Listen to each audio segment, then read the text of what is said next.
I'd like to call to order the June 2nd, 2026 regular meeting of the Corte Madera Town Council. Lorena, may we have a roll call, please? Councilmember Andrews. Present. Councilmember Beckman. Here. Councilmember Ravazio. Here. Vice Mayor Casissa. Here. Mayor Thomas. Here. Please join me for the Pledge of Allegiance.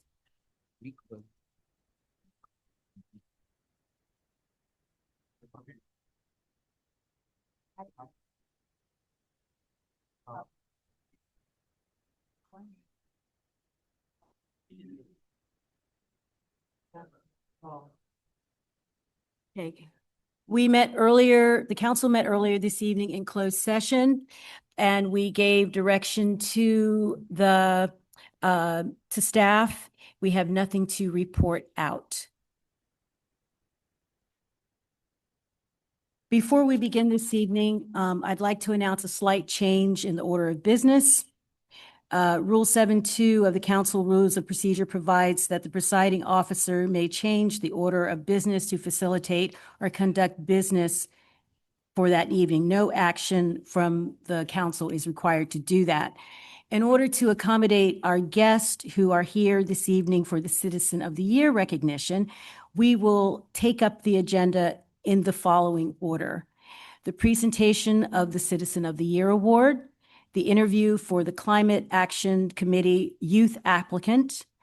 Then we'll open to public comment, consent calendar, business items, reports, draft agenda, and adjournment. We will begin with the presentation of the Citizen of the Year Award. Do we have?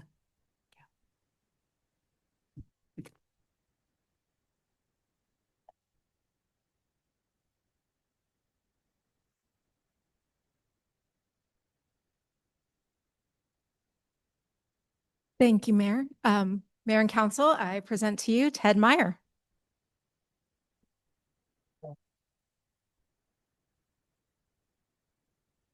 I'm not sure I need a microphone. Being a coach, I want to make sure everybody hears me clearly. Anyway, it's a great honor this was a super surprise, and it's a great honor to be thought of as Citizen of the Year. I've known other Citizens of the Year, and I'm not sure how I got up here, but I really appreciate it, and I'm getting the Citizenship of the Year for something that I love doing, and it was just baseball, and the kids that played baseball, and you've all heard the expression "baseball's life." Well, there's a lot to be said about that, and I want to, before I go too far, the reason that people are able to get citizenship awards, especially in my case, my wife, most wives would not let their husbands do what I did, and we've been married. I was 20, she was 21. We've been married 55 years, and she's let me go down to Joe Wagner Field pretty much every day since we've been married. So that's I just want to make sure that and I let her know all the time. And it's nice to see some old faces from long ago. I see it's great memories. It keeps you young. Yeah. So and I wanted to say too that a lot of people say that I built Joe Wagner Field. Well, I want to let you know that I'm living proof that I didn't build it. In 1962, I played for Mill Valley Little League. I'm born and raised in Mill Valley. My family came to Mill Valley in 1896, and we lost to Twin Cities by 1 run. And I actually have never forgotten that. And so Mike Brown from Mike Brown Electric was the president of the league, and we coached against each other. And so he informed me that my son would have to play at Twin Cities Little League, and that even upset me even more.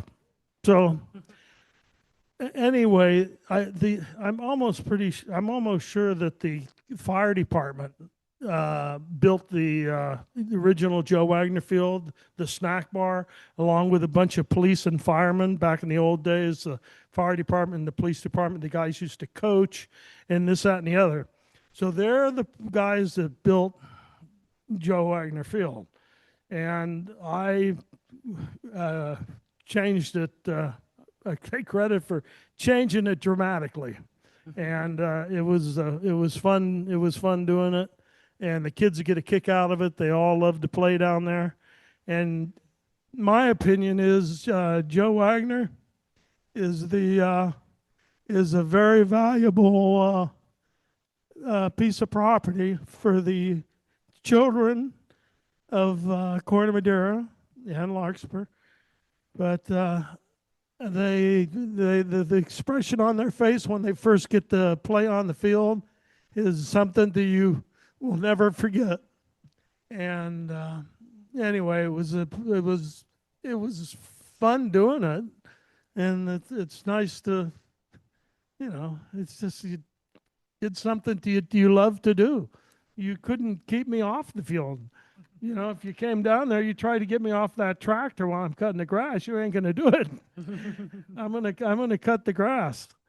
So anyway, I just wanted to just say thanks to the city council and all that. And I guess I got recognized for the Mariner Cove thing, which is also kind of weird, because the entrance to the neighborhood is right on my corner house there, and so I was thanked for making my house look better, kind of. So I enjoyed doing that, and taking out the old concrete was quite a bit of concrete. If I would have known how much concrete they used to put up the original brick structure out there, I might have thought second about doing it. But anyway, it's fun, and also too, I told Bob Bundy and the beautification people in the community that if they want to add some more plants to it and stuff, I'll pay for the plants and dig the holes myself and everything. So it's just another thing that is, you get rewarded just by doing it. Well, thank you so much. Anyway, thank you very much.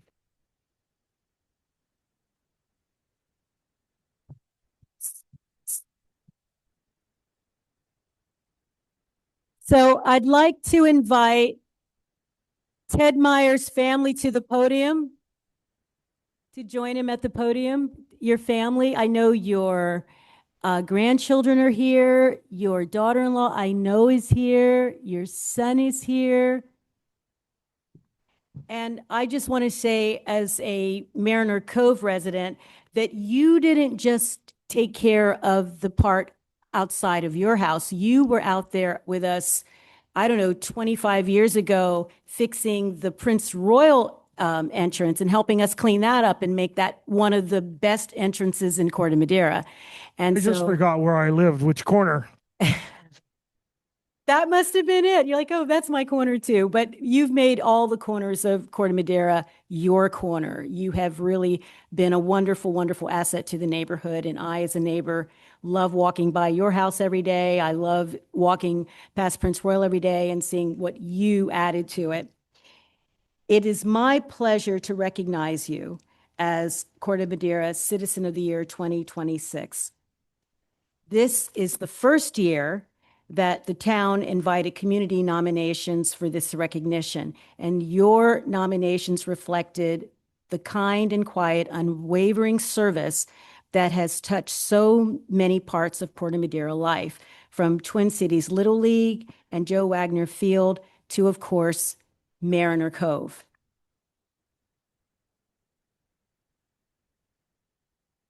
You and your wife, Jeanette, have made Corte Madera their home since 1982, and many of us know you as someone who has consistently given your time, care, and hands-on effort to the community for decades.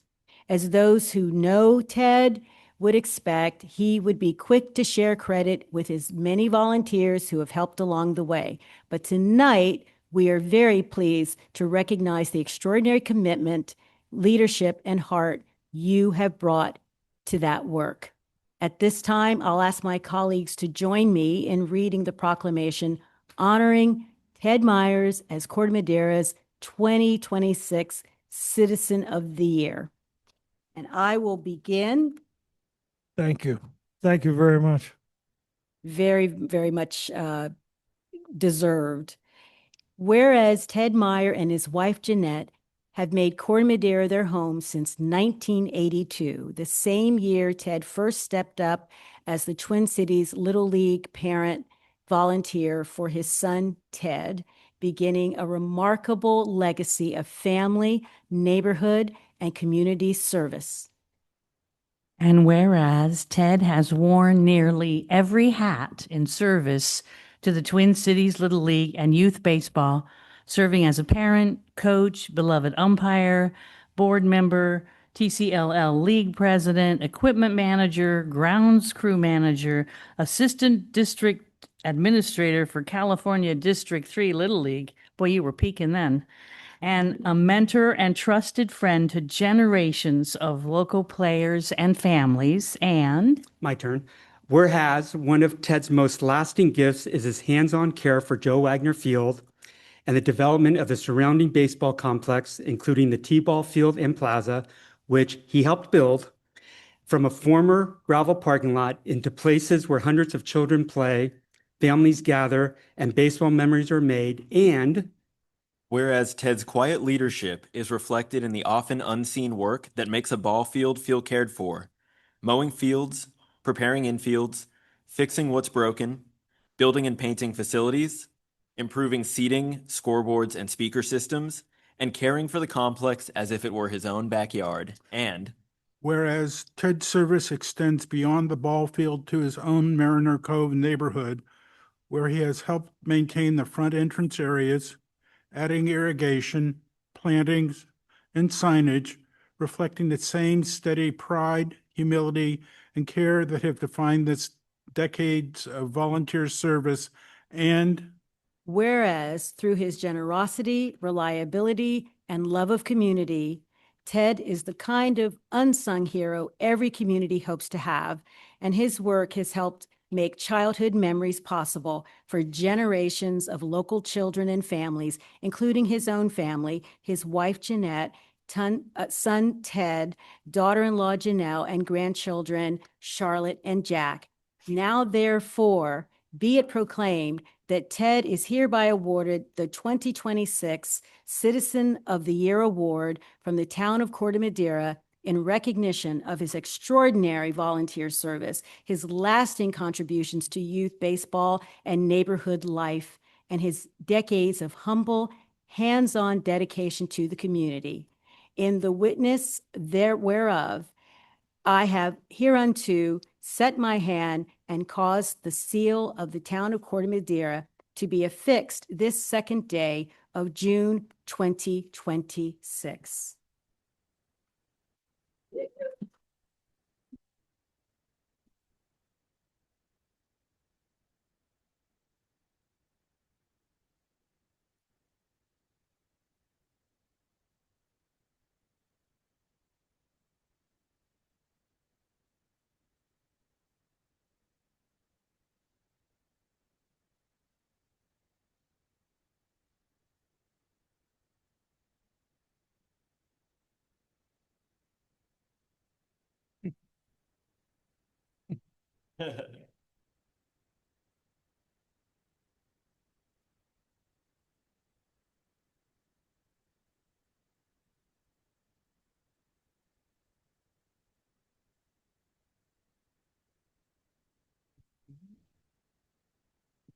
to meet you. more than welcome. Ted, thank you. Thank you. Congratulations. Did you want to do other pictures? Okay. Okay, so, but you'll do more pictures out there, is that plan? Okay, all right. We are going to take a brief, no more than 10-minute recess to the lobby to have pictures, and also there are, I think, some light refreshments to celebrate our Citizen of the Year. We will now reconvene the regular town council meeting.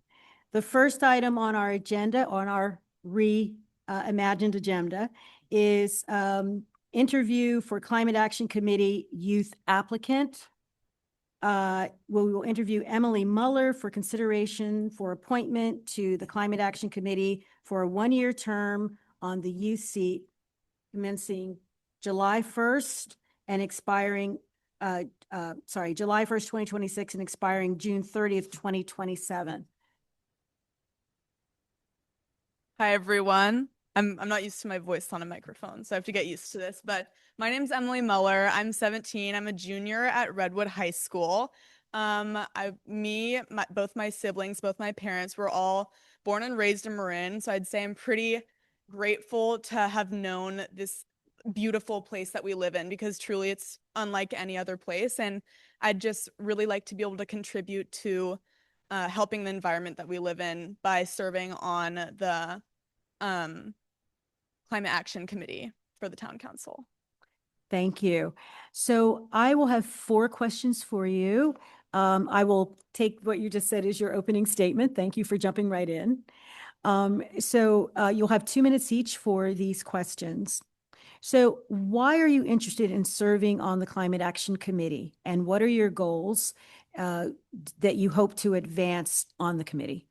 So as I was just kind of saying, I'm just really grateful to live in such a beautiful place. And that being said, I think right now is a very critical time to start advocating for the environment and start taking action, because truly the environment we live in is really degrading day by day. And I think it's important to take this step, especially as a innovative community in the Bay Area near San Francisco, to kind of kickstart the program of encouraging people to advocate for the environment. And I'd really like to encourage more youth voices to step up and collaborate with maybe the Climate Action Committee or just town incentives to just kind of encourage more people to understand that, like, greenhouse gases and the impacts that we have on the environment are really affecting the place we live.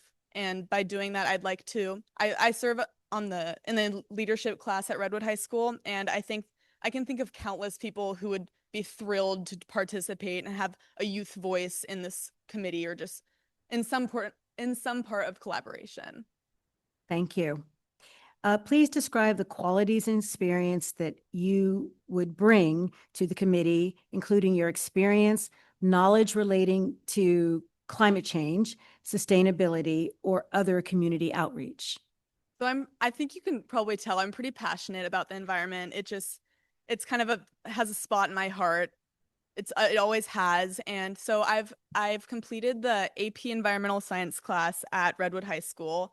I've also taken an Introduction to Law and Conservation of Resource classes at California Community colleges, with an additional Conservation of Resources class scheduled for this summer. So I'd say I'm pretty knowledgeable about the environment and a little bit about how kind of a council works, knowing a little bit about how law works. And I would just say that I love talking to people. I love collaborating with people and bringing different people together. So I think that I could really contribute on the Climate Action Committee. Thank you. What is your familiarity with the town's climate goals, climate action work plan, or climate action committee?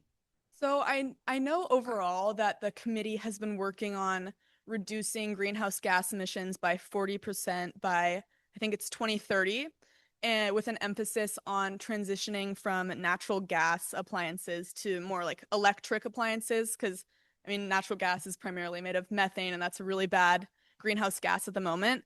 And I also know that a priority right now has been planting trees, primarily fire-resistant trees, because climate change is real and we're having worse and worse fire seasons. And then I also know that there's been something about lawnmower emissions and trying to cut back on those and find and implement the new innovations of lawnmower practices. Thank you. Please describe your strengths, weaknesses as they relate to working with a group or, if applicable, serving on a committee member as a committee member. And how would you describe your problem-solving style, your strategies for dealing with difficult situations or persons, and or your decision-making in a public setting? Well, I've already talked about that leadership class at Redwood, but I think that that class and just being a student in general has really enabled me to work together with many different types of people. And not just that, but I enjoy doing it. I'd also say that I'm pretty patient, so I don't really get worked up by other people or things very often. And if that did happen, or if I were to find myself conflicting with the regulations of the town, I think I would just have to respect that multiple people put those regulations in place and put these policies in place, and that it's not just a single person action.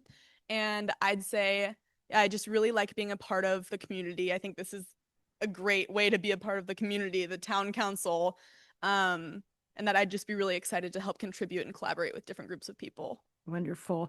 And how would you reconcile your personal opinions and emotions should they be in conflict with policies and regulations established by the town?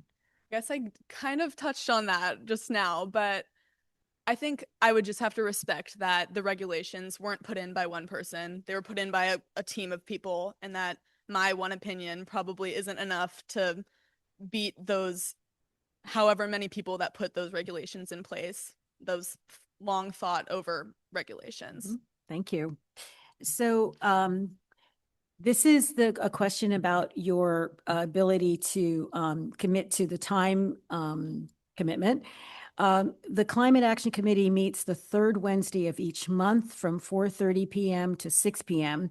Committee members have an obligation to attend meetings in person and are expected to attend all regularly scheduled meetings, or at least a minimum of 75% of meetings per fiscal year. They are also expected to read the agenda packet, typically posted on Fridays prior to the meeting, and come prepared to discuss agenda items at the meeting. Optionally, committee members may take on research and or outreach tasks to advance the committee's goals outside of meeting times. Do you feel that you would be able to fulfill those requirements? Yeah, I definitely think I would be available for all of those and research. And I just have a question. If I'm unable in any circumstance to come to a meeting in person, I can join the Zoom. Or is that just for the main council? I will have. I can answer that. There are only certain justifications that would allow you to do that. So you'd have to let your staff liaison know in advance why you are not attending the meeting. Otherwise, there is a way to attend virtually with a published address if you let your staff liaison know in advance of the publication of the agenda. And we can talk about that further. If you get appointed, you'll receive information about that. Okay, perfect. Thank you. Okay, so at this time, you may make a 1-minute closing statement if you want to. It's not required. I don't think it'll be a minute, but I'd just say I'd be really grateful to be able to advocate further in the community about the environment and help just make policies happen and further educate other people of how to help the environment. And thank you all for having me, and thank you for your time. Thank you. So at this time, I will bring it to the council for comments. Do you have any questions? I have one question. I'm wondering if you're a a writer or journalist, because I've noticed in this space where there's a lot of people working in it, there aren't a lot of people writing in it and getting published writing in it. And I would love for you to say, yes, I'm a writer. Well, I'd say yes, I am a writer. Hey, But I'll be looking for your byline. Yes, I thought. I'd say I definitely am a bit of a writer. It's not my favorite subject, but I take pride in my writing. So Thank you. Yeah, yeah.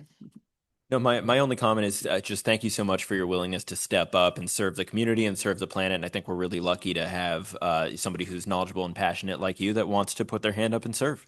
Well, thank you. Okay. Councilman Andrews, do you have anything to ask? The only question I have is, have you done any research on temperature records produced out of the Vostok ice core records or the Greenland ice core records? I have not specifically ice core, but I know that the Greenland glacier is kind of one of the biggest pieces of climate change at the moment because it just holds so much. It holds a lot of carbon dioxide from the atmosphere, and it's also melting at a rate that's raising sea levels in general. But I'm not sure about ice, the ice cores specifically. Okay. And so then I will ask if there's any public comment on this applicant or this topic. I see none in the room. Any online? We do have a hand raised from Marla Orth. Okay. Marla, go ahead. Sorry, I didn't unmute. Hello. She sounds like a wonderful candidate, and I wholeheartedly would support her appointment to the committee. And if she needs some work during the summer, have her give me a call. Thank you kindly. Well, thank you. Thank you. All right then. So then I will bring it back to the council for a possible motion. I can make the motion to appoint Emily Mueller to the Climate Action Committee. Second? Right, a vote, please. Councilmember Andrews, Yes.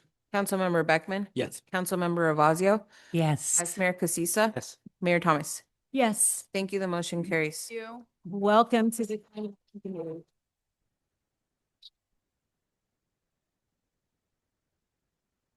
Do you want to turn it off? Okay. We're gonna need it. Thank you so much. We look forward to working with you. All right, now we will move to, oh, that's right. Because we're moving to public comment. Okay, so now thank you all for being patient who came for public comment. We will take public comment at this time. Do we see anyone in the room? Are we doing? Okay, yeah, I guess I will ask. How many people are wanting to speak this evening? So 1, 2, 3, 4, 5, 6, and just in case, and we have some online as well. Okay, and just in case some folks get inspired when they hear your comments, I am going to limit it to 2 minutes because we have so many speakers, and you may step forward and begin when you are ready. So good evening, Mayor. Can you hear me? Good evening, Mayor Thomas and council members. My name is Karen Lawrenson and I live at 405 Sausalito Street. Closer to the mic? I'm at 405 Sausalito Street. How's that? Okay, our property abuts Alta Woods, behind which 800 Corte Madera Avenue sits. I understand from a recent communication from Adam Wolf that the town is currently engaged in settlement conversations with 800 Corte Madera. Before reaching any settlement, we respectfully ask that the town provide greater transparency to the residents most directly affected by any decision. We also believe there are significant unresolved issues and questions that the town is responsible for addressing before any agreement can be reached. Over the past several months, we have requested information and documents related to this matter and have been really appreciative of the cooperation that we've gotten on those. It's been really great. But the documentation, and especially the writ of mandamus submitted by 800 Corte Madera Avenue, raises more questions than it answers. One of the most important unresolved questions is Alta Woods itself. In their writ of mandamus, the applicants state that they own to the center line of Alta Woods and possess easement rights associated with that ownership. However, neighboring property owners have reviewed their deeds title reports and property records and have found no evidence supporting that claim. And several of us have also talked to title companies and they've confirmed that as well. So in addition, many residents have long understood that Alta Woods to be the town land and a public right-of-way held for the benefit of the community. So as a result, the residents are left with the fundamental question, who has ownership and access rights over Alta Woods public right-of-way? I'll wrap it up quickly. Our request is straightforward. Please do not finalize any settlement agreement until questions regarding ownership, use, and community impact have been fully addressed, and residents have had an opportunity to understand the implications of the proposed settlement. Thank you. Thank you. And I wanted to make sure you all received the letter we sent in, which now has over 50 signatures collected in less than 24 hours. And we'll continue with this as well. Thank you. Thank you. And Mayor, if I may, that comment and that letter was uploaded to the website and is available for the public to view as well. Thank you. All right. Good evening, Mayor Thomas, members of the Town Council, Town Manager, and staff. My name is Brenda Brown at 410 Sausalito Street. And my name is Judy Creasy at 400 Sausalito Street. Following Karen's comments, we're addressing the importance of the paper road through Alta Woods off of Alta Terrace. As living legends, Judy and I have lived in Hidden Valley for 60 years, and we've walked this Alta Woods since 1967. Because of our continuous use, we may actually have legal rights to it, since we used it for 5 uninterrupted years prior to March 1972, when the California Supreme Court ruled that long-standing public use could automatically result in an implied dedication of land for public use. Following Brenda, I'd like to describe how I, my friends, and family have often walked Alta Woods from the 1960s and how important it's been to us to the present. At the start, there was no dividing locked metal gate across the trail, so we had use of the entire area. For example, with Boy Scouts and Girl Scouts, we hiked through the woods, identifying various trees and types of critters who lived within the forest. Currently, we're still using and enjoying this beautiful space. The point is that Alta Woods has been long used and long loved all these many years.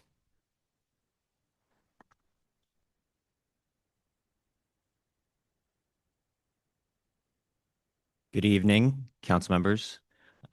My name is Kai Mishima. I live at 401 Sausalito Street, directly downhill from where the proposed driveway for the 800 Camino Alto may be constructed.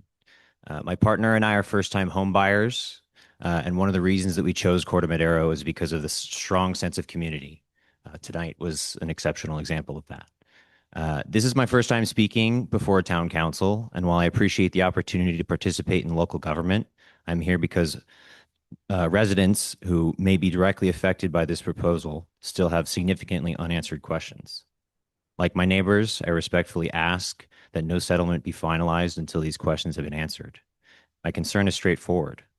If a settlement would allow construction of a driveway on the steep hillside directly behind our homes, residents deserve to understand the potential impact before any agreement is finalized. The specifics of this concern are not hypothetical.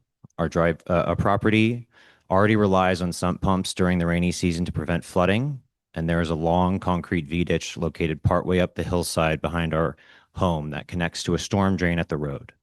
We have to assume that this infrastructure exists because drainage and runoff have been long recognized as issues requiring considerable management in this area. Given these existing conditions, we would like to know whether a geological or geotechnical engineer has evaluated the potential risks associated with all phases of construction on this hillside. Importantly, that analysis cannot be limited to the immediate construction area. It must evaluate the entire hillside system, including the lower portion of the slope where the neighboring homes are located and where the greatest risk for runoff, erosion, slope movement, or drainage changes may ultimately be felt. The question is not simply whether a driveway can be built at the top of the hill. The question is whether construction activity, vegetation removal, heavy equipment, and long-term use can occur without creating considerable new risk for the residents living below. Thank you. One last sentence. We respectfully ask that no settlement be finalized until these questions have been answered and the relevant studies analysis made publicly available, and the affected residents be given opportunity to review on the comment and fully understand the implications of the proposed agreement. Thank you. Thank you. Could you please refrain from applause because it eats up more time, and we'd like to give you more time to Okay, speak. So thank you. Keep the applause. Good evening, council members. Thank you for your time. My name is Mary Cass. I live at 11 Alta Way with my wife, Aubrey Wade. I've had the pleasure of living in this quiet, bucolic neighborhood for the last 24 years. And I'm here today to respectfully remind you of the impact of the proposed construction at 800 Corte Madera Avenue and the effect it will have on that bucolic neighborhood. Construction of the driveway is estimated to take at least 12 months. It requires major hillside excavation and removal, involving sustained heavy truck traffic. Our streets, particularly South Toledo, our main artery, are narrow, winding, and not designed for repeated heavy construction loads. There is a real risk of road degradation and failure, which will create, at best, further disruption and cost. I want to stress this is not just an inconvenience. It affects the daily livability and safety of all of us in the area. Increased traffic congestion will impact residents, families, and school routes. Critically, emergency access could be compounded during peak construction activity. These risks affect everyone in the neighborhood, not just the adjacent properties. We're also concerned about who will bear the cost if infrastructure is damaged. We ask the council to clearly outline what mitigation measures will be put in place and how repair costs will be funded if damage occurs. We ask that these issues are addressed transparently and in a timely manner. Thank you for your time tonight. thank you. Good evening. My name is Sean Randolph. I live at 48 Alta Way in Corte Madera. I just got off a 13-hour plane flight a few minutes ago and didn't expect to be here, but I heard this would be a topic and definitely wanted to come. Sort of a personal statement. This country has a problem right now with the influence of wealth. Everywhere across the country, we're seeing people with enormous wealth and resources pretty much having their way with everything. I don't think we should let that happen in Corte Madera. This council voted twice in open, transparent, public deliberations. It made a decision. It reaffirmed the decision. Good decision. Nothing wrong with that. Very transparent. I fail to see why intimidation through legal suits should reverse that kind of a decision. I don't care whether the plaintiff in this case subdivides their property. If there is a way that they can legally subdivide it, okay, it's their property. But that should not happen if it involves the taking of public land. There is a driveway onto 800 Corte Madera Avenue. There's a lot of land for other driveways to go there. So if they want to subdivide, please do it. Go ahead. But just don't take public land in that process. Thank you. Good evening. Thank you, Town Council, for welcoming these comments. My name is Tucker Hyatt. I live at 47 Alta Way, and I've lived there for 40 years. Back in 1986, when my wife and I bought the house, I think it was the happiest day of my life. My wife thinks it was our wedding day, but she stands corrected. At that time, the owner of 800 Corte Madera Avenue was Bill Graham. Since then, some 4 or 5 families have moved in. And during those 40 years, it seems like none of those families had major issues with fire safety. There were droughts during those years. There were severe fire warnings put out. And yet those families seem to have survived just fine with a single lovely long driveway. I hope you will not grant this exceptional request of 800 Corte Madera Avenue to have a second driveway. I want to encourage you to think of Alta Woods, which our neighbors have taken to calling it, is something that Corte Madera could take charge of. I know that's a legal issue, but it certainly doesn't belong to Mill Valley. It doesn't belong to 800 Corte Madera Avenue or the various families that live on the west side of Sausalito Street. I imagine everybody could come together, perhaps under eminent domain, and call this property Corte Madera. I even want to offer this beautiful plaque, a copper plaque, which I've been carrying around at various meetings. It reads, "Public Space, Alta Woods, established 2025. Please let me put this up on the fence on the bollards that currently protect traffic from going into Alta Woods. It's a beautiful space that Corte Madera could take charge of and make lovely. It wouldn't be Muir Woods, but it could be a beautiful part of Corte Madera."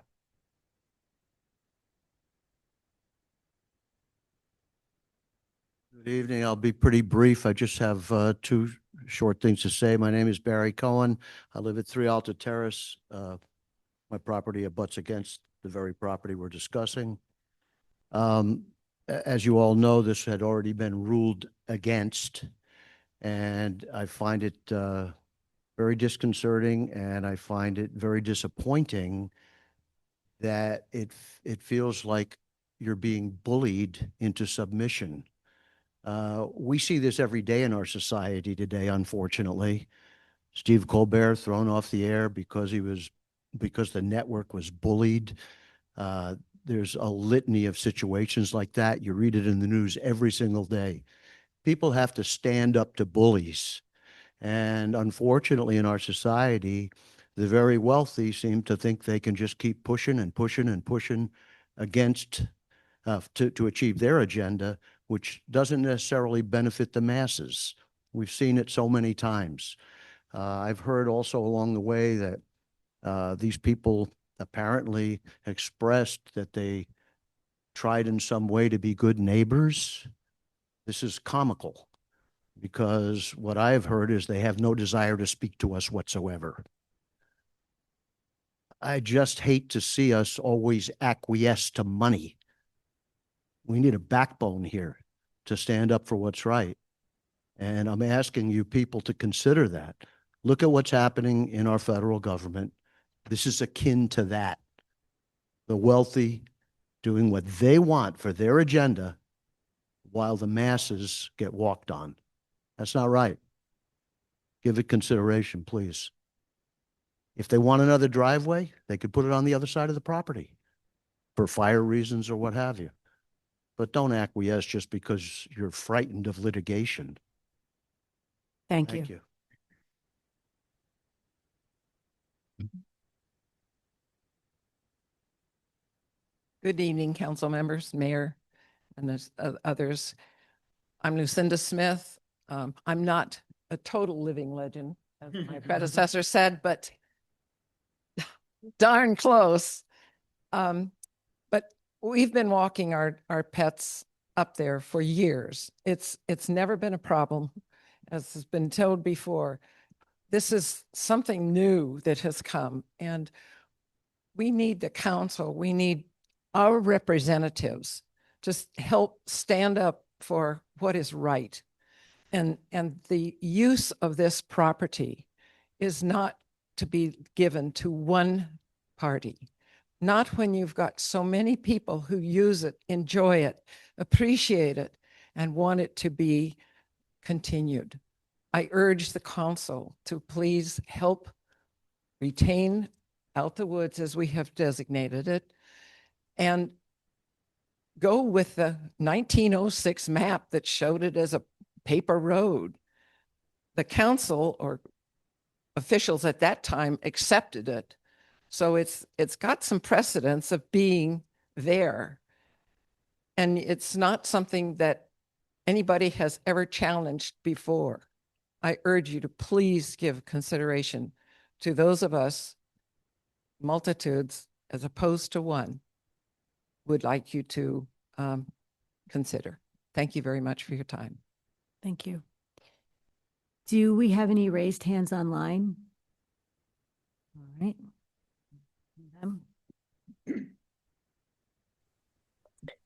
Good evening, everybody. It's Patty Stolier, and I have nothing to say about this issue, but I just wanted to express my gratitude to almost all the members of the town council who attended on Sunday, May 31st, when we honored all of the residents of Corte Madera who are 90 or more, up to someone turning 104 in July. And it was just a delightful celebration. And I'm very appreciative to the administrative staff, the recreation staff, and to the town council for your help. Thanks. Thank you.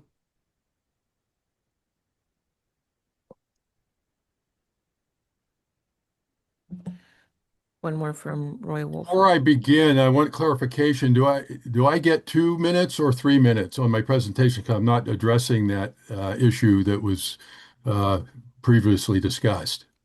2 minutes. This session of open time is 2 minutes. Thank you. Okay, hold on. Before you start the time again, my wife is going to fill in. I made a presentation for 3 minutes exactly, but my wife will fill in. And so once I get to the 2 minute point, I will get out of my chair. She'll have to get back into my chair so she can speak. And the issue is she got injured in January cleaning up in the flood, which now she requires surgery. So it may take her a couple of minutes to get into my seat. So anyway, don't start that time. So you can start my time right now.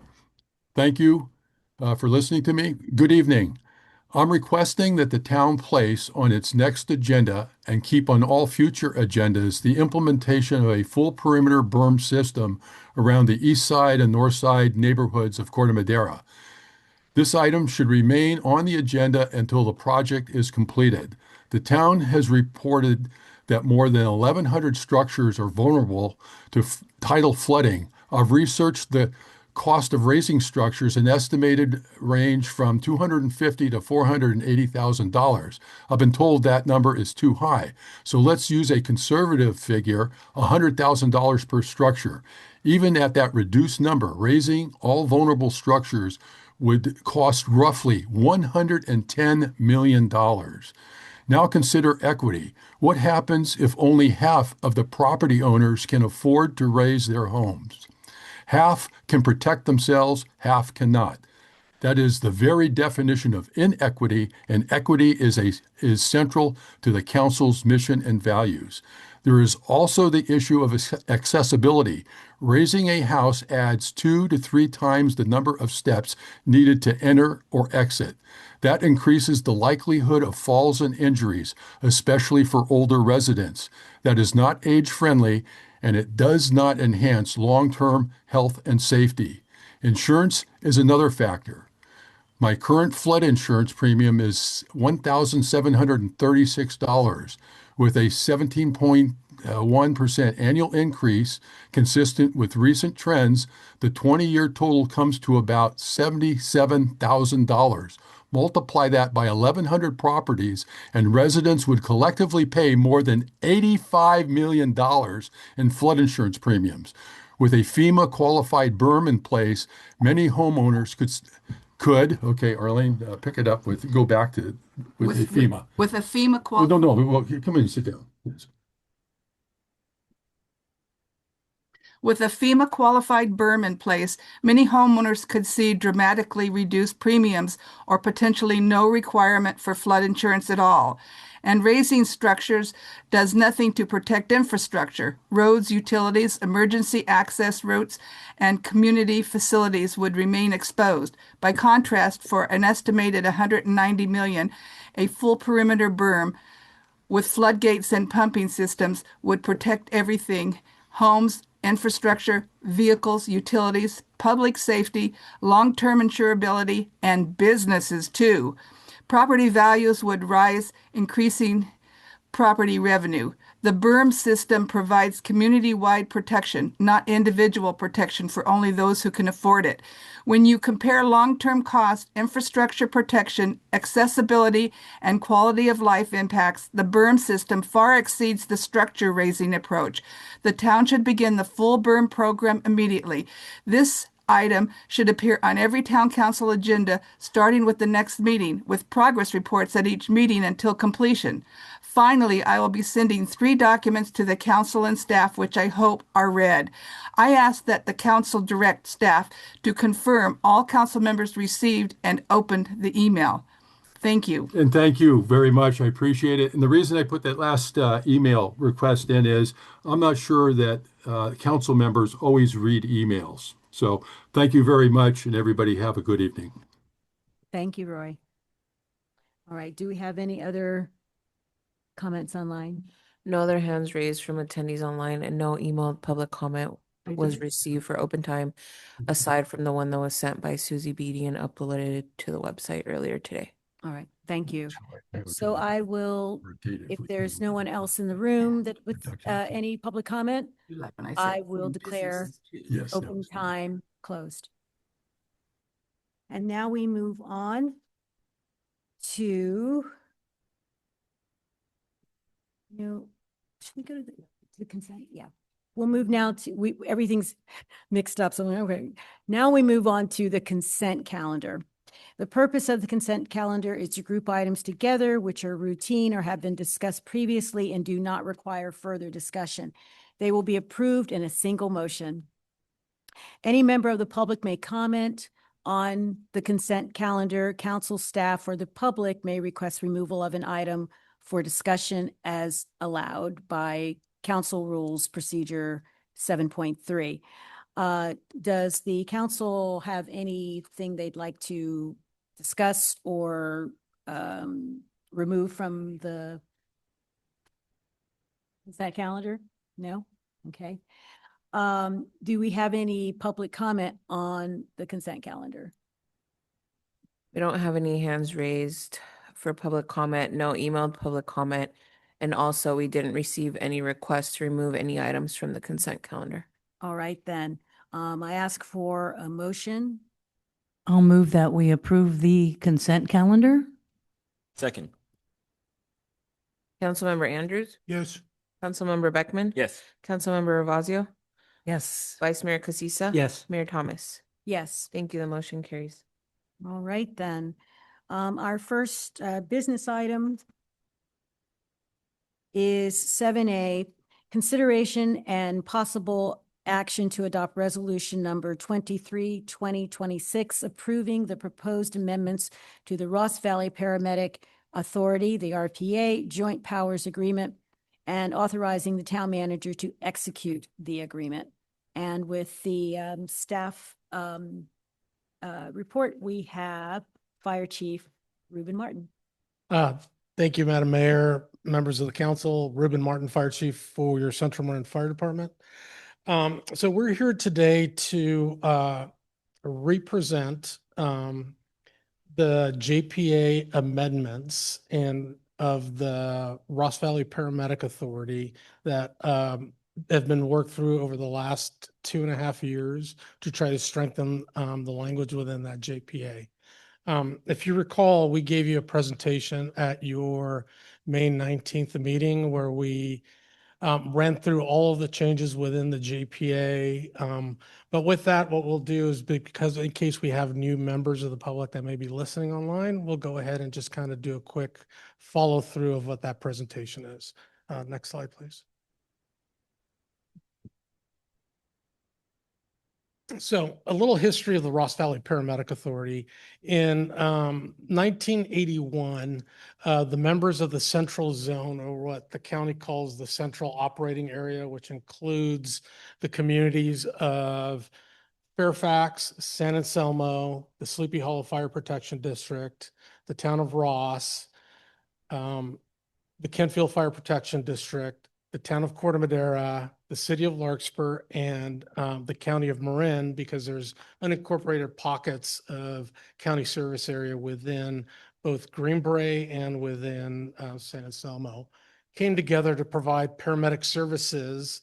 It were understood that there was no paramedic services within the central zone or the greater Ross Valley, and came together as agencies and created a new agency, the Ross Valley Paramedic Authority, as a JPA that would then begin to tax its citizens to try to collect funds to try to then staff a paramedic ambulance within the Ross Valley. So this was approved in 1981, and then in 1982, the organization was formed, and in 1983 began its taxing authority. Next slide, please. Let's see here. So with that, since 1981, the Ross Valley Paramedic Authority has been functioning with one paramedic ambulance throughout the entire Ross Valley, which also included Corte Madera. And somewhere around 1998, the town of Corte Madera's fire department and the town of Corte Madera's elected body came forward and realized through analysis that there were some extremely extended response times for a paramedic ambulance getting to the farthest zone within its response area, which was primarily the town of Corte Madera. The town of Corte Madera and the fire department worked closely with the RVPA to try to come up with a method to try to staff that second ambulance. They were able to come up with an agreement where the town of Corte Madera became a subcontractor to the RVPA with the ability to collect and keep its own taxes and collect and keep its own ambulance revenues, and with the ability to then hire and staff paramedics for a second ambulance. And so that happened in 1998. Since then, both Corte Madera and the RVPA have been able to function seamlessly throughout the entire valley, back and forth. In 2018, when the city of Larkspur and the town of Corte Madera fire departments merged, creating the Central Marin Fire Authority, it created a little bit of a wrinkle within the program on how it was functioning. Part of it was you had two municipalities within one JPA that were being serviced by two separate paramedic entities, so to speak. And what we ended up doing was coming back and trying to figure out, how do we now strengthen the JPA language within that and try to strengthen the relationship with both Corte Madera, Larkspur, and the RVPA? Part of that we looked at in 2023. We came together and looked at, as the RVPA was trying to finalize where do we staff that ambulance, or the Ross Valley Paramedic Ambulance, Medic 18 is what we call it, whether it should stay within the greater Ross area or should it be relocated to a different location. Within that, the Ross Valley Paramedic Authority decided, before we make decisions on where we move ambulances, let's do a standards of cover kind of document with Citygate Associates that looked at the entire operation, both with the RVPA, Medic 18, and Central Marin's Medic 14, to make sure we had the correct coverage and we were putting the ambulances where it made the most sense. At the time of the analysis, it came to light that we were still operating under the 1981 JPA agreement, which, if you look at it, is only 2 pages long, which doesn't meet all the California statutory and legal requirements for your modern day joint powers authorities. And so with that, since November of 23, we've been working with the RVPA in rewriting and amending the language to try to strengthen it. Part of that includes looking at what are some of the thresholds of members for voting and non-voting, what the requirements is, what's a requirement for a 2/3 vote versus a 1/3 vote or a simple majority, identified when the budgets are due, when the budgets should be approved. Next slide, please. We can go to the next slide as well. So yeah, so as I had mentioned earlier, some of the member requirements, for example, they wrote language in, say if a new member wanted to join the RVPA, what would that take? So it'd be a 2/3 majority vote of the membership to be able to allow them to come in. Also, if someone wanted to leave the RVPA, what would that take and how that process would handle? And it typically would be a 24-month withdrawal process if you wanted to leave the RVPA. Next slide, please. And then it also provided some legal protections within the JPA for both indemnifying its member agencies and basically stating that all debt accrued by the RVPA remains with the RVPA and not down to the member agencies. Next slide, please. And then also identified on how the executive officer has elected within the JPA.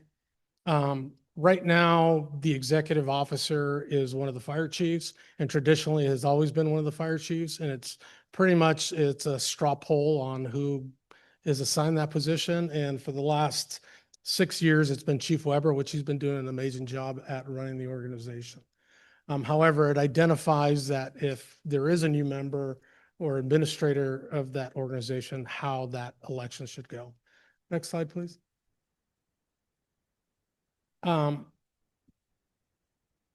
one of the biggest changes within the JPA rewrite is what they're trying to do is unwind a lot of the things that happened in 1998 by separating the financing of the RVPA, separating the, in 1998, it's the tax collection method was separated, who collected the tax revenues was separated, or it was just it was very convoluted on how it originally happened. For example, in 1998, when Corte Madera started running an ambulance, Corte Madera would collect a tax, would write a check to the RVPA. RVPA would then endorse the back of the check and send it right back to Corte Madera. So it was a big roundabout how financings went. And through reiterations and rewrites of the agreements, I believe in about 2010, 2012, it was agreed upon where Corte Madera would just collect everything instead of changing hands back and forth from the RVPA to Corte Madera and vice versa for methods of efficiency.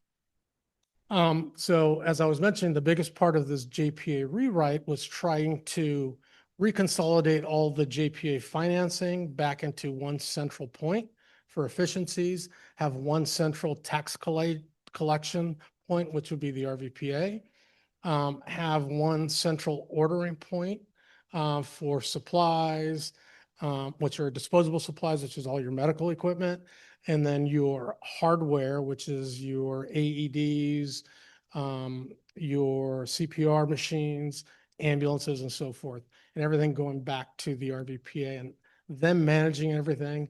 And then with the goal of them writing a contract for services, similar to like they have a contract for service for running Medic 18, they would write the contract for service for Central Marin to manage and run the Medic 14 ambulance, with us being reimbursed the full cost of what it takes for us to run that ambulance. So those are the two big ones. And then one of the other things too is reconsolidating the tax measures. One of the other things that we found out through the analysis of Citygate is that even though Corte Madera is a subcontractor to the RVPA, we are charging a different tax rate. We were about $24 less per household or per 1,000 square feet of non-residential space, commercial space.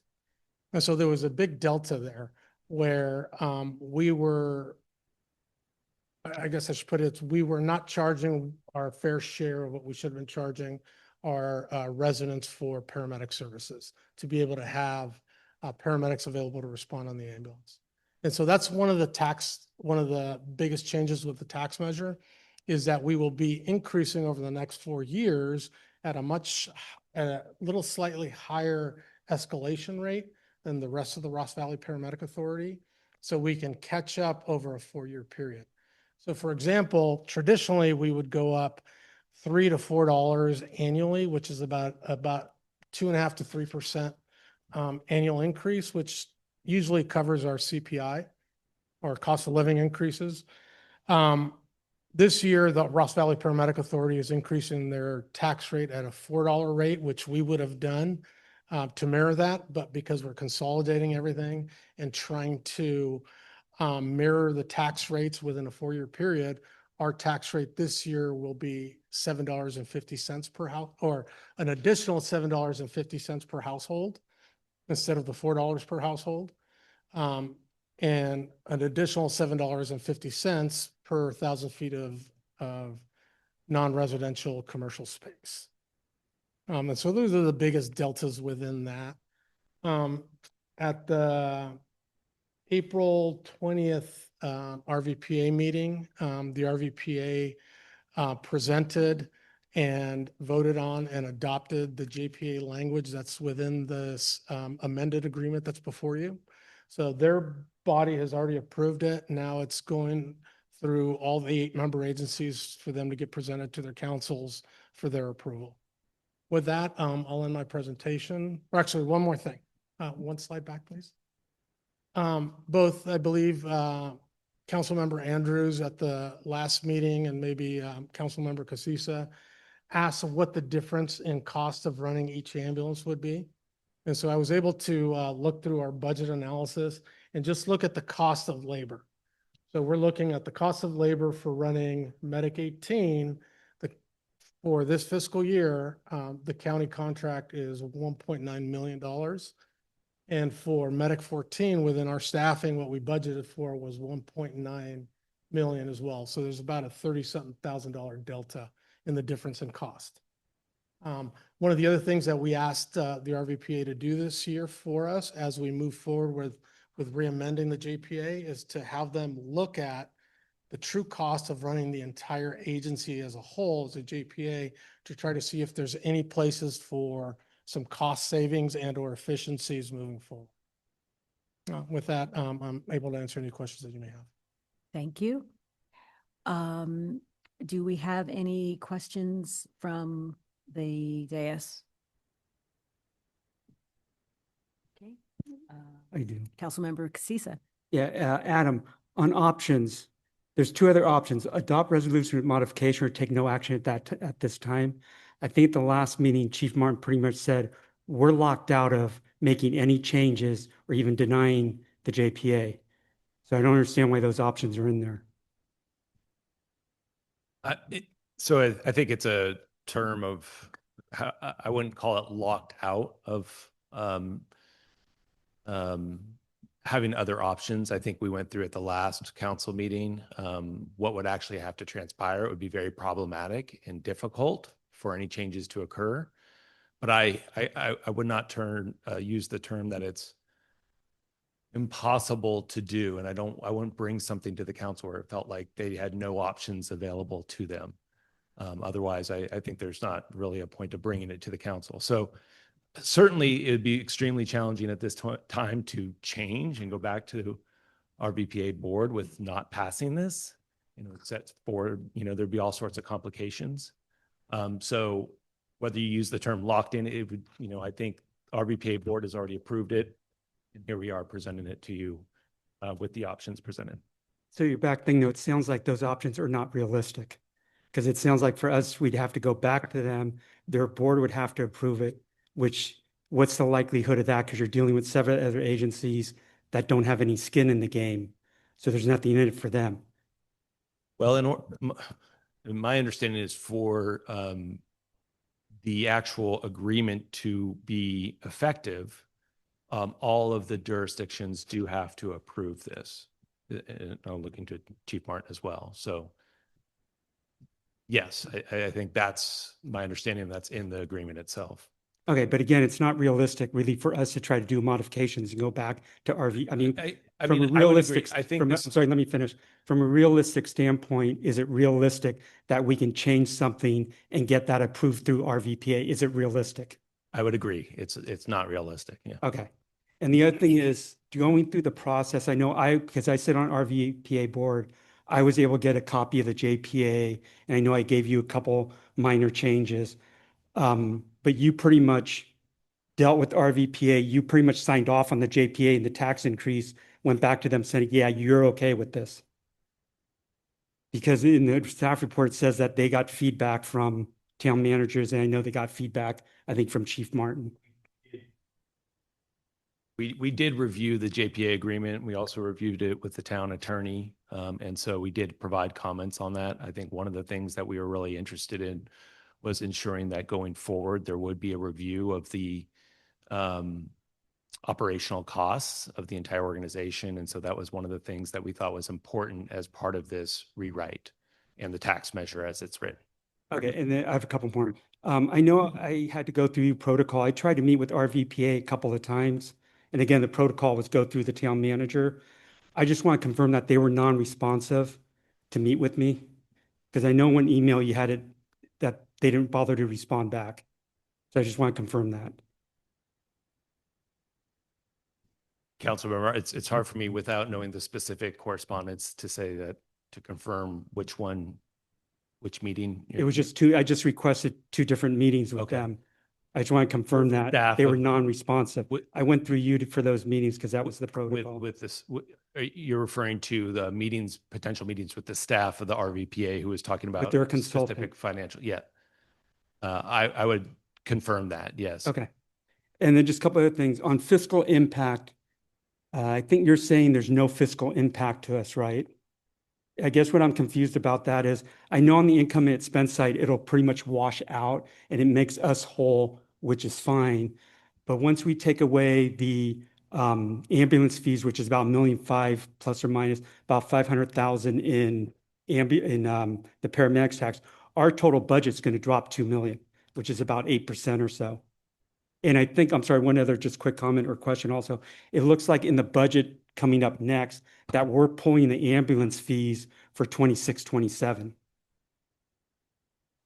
So that's, yes, that's correct for 26, 27. This would not affect 26. Well, let me put it this way. There's a couple things going on. The way that I think the fiscal impact works with respect to the JPA agreement itself would not have an effect on the fiscal impact of the town related to its funding the EMS program itself and how that is funded. Ultimately, I think where there is the effect is ultimately with how we've changed the way that the revenue that comes into the town now has been approved through the CMFA budget. And so that is where when we look at the upcoming item in the overview of the budget, the loss of the billing revenue is going, instead of hitting the town's general fund, it's going directly into the CMFA budget as well. And so you'll see that reduction there. This year in 26, 27, we will not be, we'll still be receiving the paramedic tax revenue that's moving forward in this year, starting in 27, 28. That will also be going to RVPA, but then coming back through a contract for services, essentially with CMFA and directly to CMFA. So we'll also see that, and that was highlighted in the staff report for the draft budget amendment staff report. We'll see that in our operating budget or general fund budget in 27, 28. Right, but the overall effect, our budget drops. Ultimately, it'll drop $1.5 million, 26, 27, and it'll drop another 500,000. So by the time we get to 27, 28, if the tax gets approved, our overall budget drops like, I think it's 8% plus or minus. In terms of the revenue and the expenditures, so you're talking about revenue side, yes. Both sides drop at like 8%. Yes. Okay, that's it. Do we have any other questions? All right. No questions. All right. So do we have any public comment on this? Of course. Step right up, Mr. Bundy. Bob Bundy. And I was the Corte Madera representative to the RVBA in 1998 when I recognized, the town council recognized, the fire chief recognized that the response times were abysmally long in both Corte Madera and Fairfax. Fairfax, represented by Frank Egger, did not seem to have those same concerns, and it was on the Bob Fox, the fire chief at the time, to really come up with a paramedic system for Corte Madera that would address those delayed response times. And that's what we have now. I wanted to sort of comment on the $2 million that is listed as the cost for paramedic services for 18 and 14. In the case of 14, that $2 million is within the fire department, Central Marin Fire Department, with our firefighter paramedics responding to the calls. The $2 million on the Ross Valley Paramedic 18 is they have a fully staffed fire department and they're paying $2 million to the county to staff that ambulance. And this gets to Jim Andrews' comment from before that, why is there such a difference? And the difference is that Chief Martin has run a much more efficient and cost-effective operation by having continuing to have cross-staffed paramedic firefighters in the system. I support the agreement going forward that this is a first step in sort of reorganizing the entire RVPA. And I want to call everybody's attention to the Citygate report that really indicates that what we need to start doing is thinking about that third ambulance, at least for peak hours, being probably 12 hours a day. And how do we do that?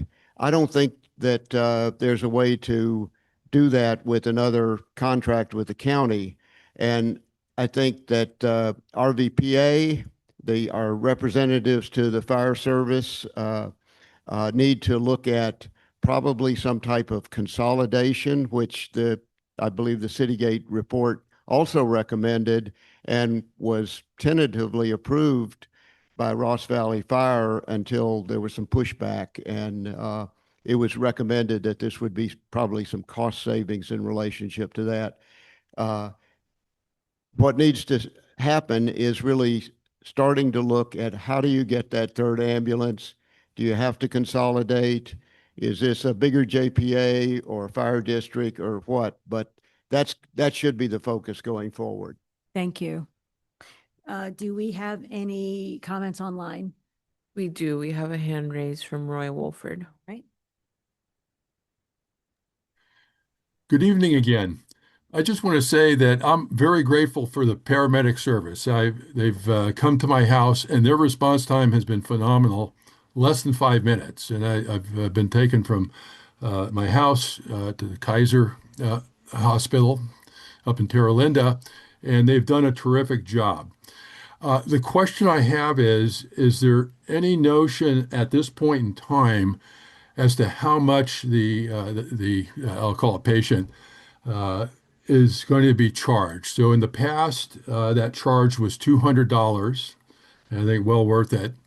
And I was always, up until the time I was transported, I always thought when you have and vote for the paramedic service that everything was taken care of, but that's not the case.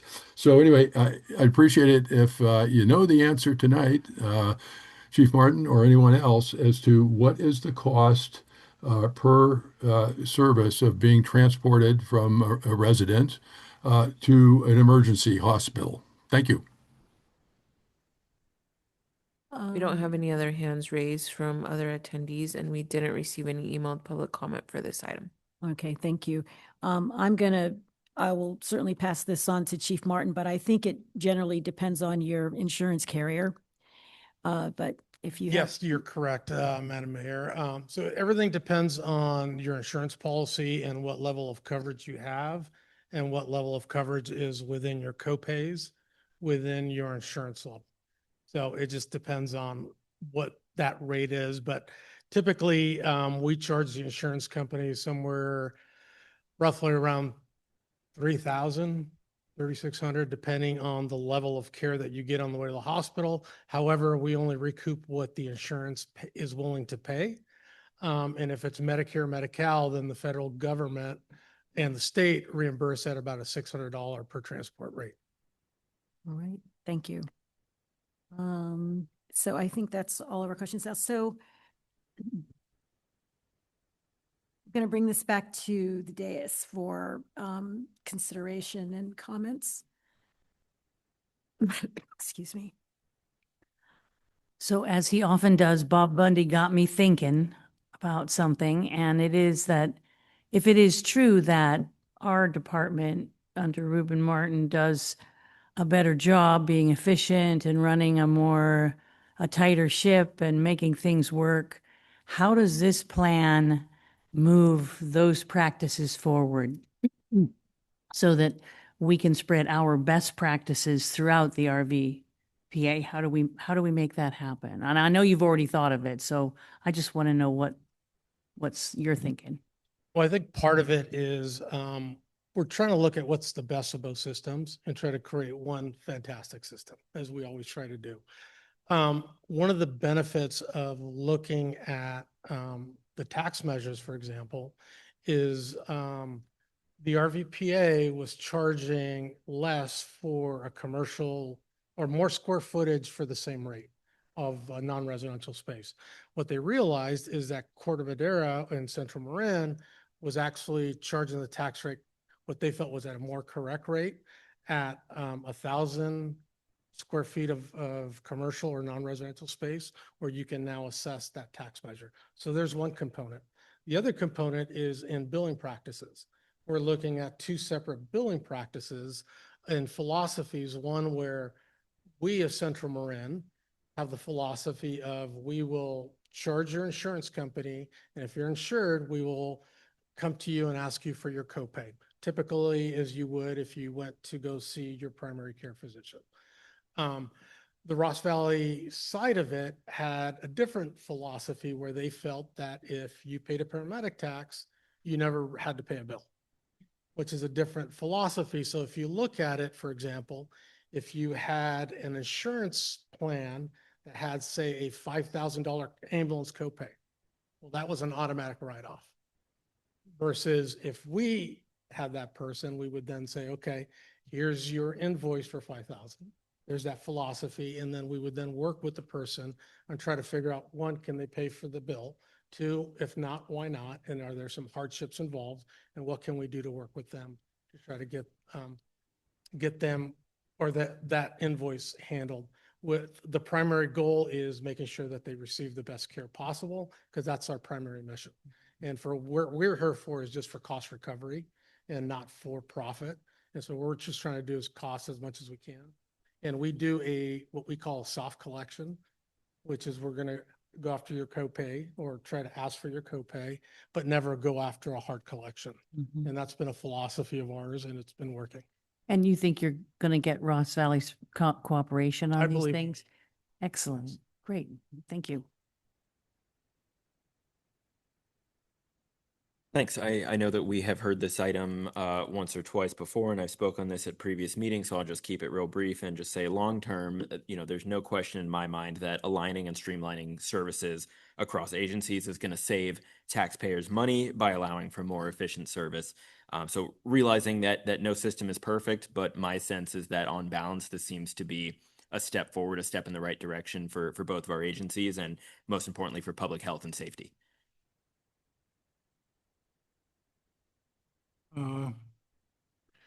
My impression is that over the last few months going forward in the future, you've gotten much sharper pencils in terms of keeping track of costs, between firefighter costs versus paramedic costs in Central Marin.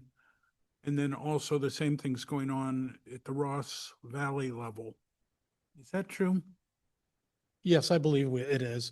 And part of that came up with this analysis and then working with town manager Wolf and with the Ross Valley Consultants is actually looking down and actually open up the books and let's take a look at what your true costs are, both short-term and long-term, and try to figure out, are we running the most efficient program out there? So based on all the historical information you don't have, you really don't know what the relative costs the two services are. You know, you can look at sort of the total bills, but breaking down between being a fireman and being an EMT. Yeah, so typically, so if you look at, an easy way to quantify that is through our engine paramedic program. So a firefighter EMT, which Yes. is a step below a paramedic, is probably receiving compensation somewhere around 11% less than what your firefighter paramedics would be. So if you think about running firefighter paramedics, it's going to run you a minimum of 11% more than what your day-of-the-mill firefighter would run and cost you. And so that's how we balance our costs for firefighter paramedics. And that's kind of been looking at our analysis as industry-wide. What is that incentive pay or paramedic incentive pay that agencies are paying through collective bargaining agreements with their firefighters? And so that's how we're able to find out what that cost is, and then trying to figure out working with our finance director, Mr. Petlock, what we did this finance year in what Town Manager Wolf mentioned is we actually broke apart the way the revenues and the taxes being collected this year. So it can truly see what does our EMS program truly cost us versus our firefighter EMT medics on the engine run us. Because that way we can be able to quantify and be able to compare true apples to apples when you're looking at what is the true cost of Medic 18 and what is the true cost of Medic 14. And by separating it from our everyday blended fire agency, I think it's given us a better picture or peeled several layers of that onion back. So that way we can make better decisions moving forward. Okay. Yeah, so I made a lot of comments. I think like Eli did at the last meeting about, I think service levels are super great. The care is, I think, above anybody else that the medics, paramedic units give. Just to kind of summarize, I don't think we're not subsidizing the rest of the valley as far as I can tell. When you look at like the 775, to me, there's an incremental cost built in there, which is the cost of living. I think there is this catch up on the other side, though, that people don't realize, which Chief Martin, you touched upon this, where Corte Madera, our commercial properties are getting taxed $1,000 a square foot. The rest of the valley is at $1,500. They're changing that to $1,000. So they'll be picking up extra money or extra revenue coming in on their side as well as ours. I think that this JPA is only the first step. RVPA still retain the consultant that they used to help with the JPA. She's next tasked with the operational aspects, which is, I think, some of the points that Chief Martin touched upon as far as the labor costs, how the ambulance fees are being collected. That's probably going to take another 6 months, 9 months, and maybe somewhat optimistic. So again, I can move this forward. One thing I did notice, and I don't know if it's just me, in the JPA that's in the staff report, the one that RVPA actually passed, as part of the JPA, the tax schedule was attached to the JPA. I noticed in our staff report, I don't see it in here. So I don't know if that's just is an oversight or not, or if I missed it. Yeah, I think we separated it as a separate attachment in the staff report, but it is referred to in the JPA as attachment, I think, A to the JPA agreement. So certainly it will go together. It will be attached. Okay, yeah, and just for a point of reference, on the RVPA side, I brought that up. They added verbiage so they don't have to come back to us every 4 years to change the JPA, because it makes sense. But again, I know you probably want to speak, but I can make the motion to approve resolution 23-2026. And I'll second. Call a vote, please. Councilmember Ann? No. Sorry, I didn't say that into the mic. Councilmember Andrews? My mic was off. Councilmember Beckman? Yes. Councilmember Ravazio? Yes. Vice Mayor Casissa? Yes. Mayor Thomas? Yes. Thank you. The motion carries. Right. It's the beginning of a great adventure. All right, then we will move on to item 7B, consideration and possible action to adopt resolution number 24, 2026, calling for and giving notice of holding the general municipal election on November 3rd, 2026 for the ballot measure imposing and extending the special parcel tax for paramedic services and requesting that the Board of Supervisors of the County of Marin consolidates said election with the general election to be held on the same day and requesting election services by the Marin County Elections Departments. This would be me as well. Thank you, Madam Mayor and members of the council. So this is part 2 of the RVPA, JPA amendments and agreements. This portion here under Resolution 2024, or actually 24-2026, is calling for an election for a Ross Valley Paramedic Authority tax that would be put on at the November 3rd general election ballot. And our rate would be $750 increase within the first 2027-2028 fiscal year, which would take the tax rate up to $94.50 per household or per 1,000 feet of non-residential commercial space. And then it's incremented to go up every year after that until 2030, 31 year to a maximum of $775 per year in addition.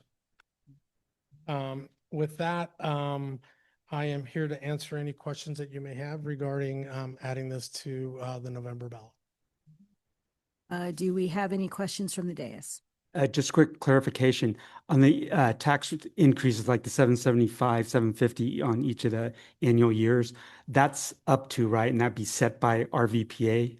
Yes, that's correct. So we put during the RVPA meeting, we set an up to limit because every year the RVPA works with their treasurer and their finance director to try to come up what the next year's fiscal budget will look like. And then at that point, they set the tax rate needed to cover their expenditures for the coming year.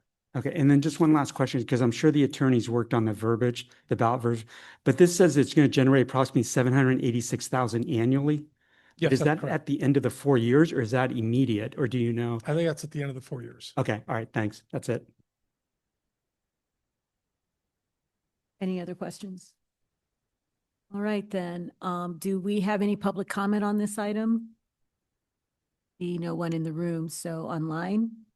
We do not have hands raised from our attendees online, nor did we receive emailed public comment for this item. All right, thank you.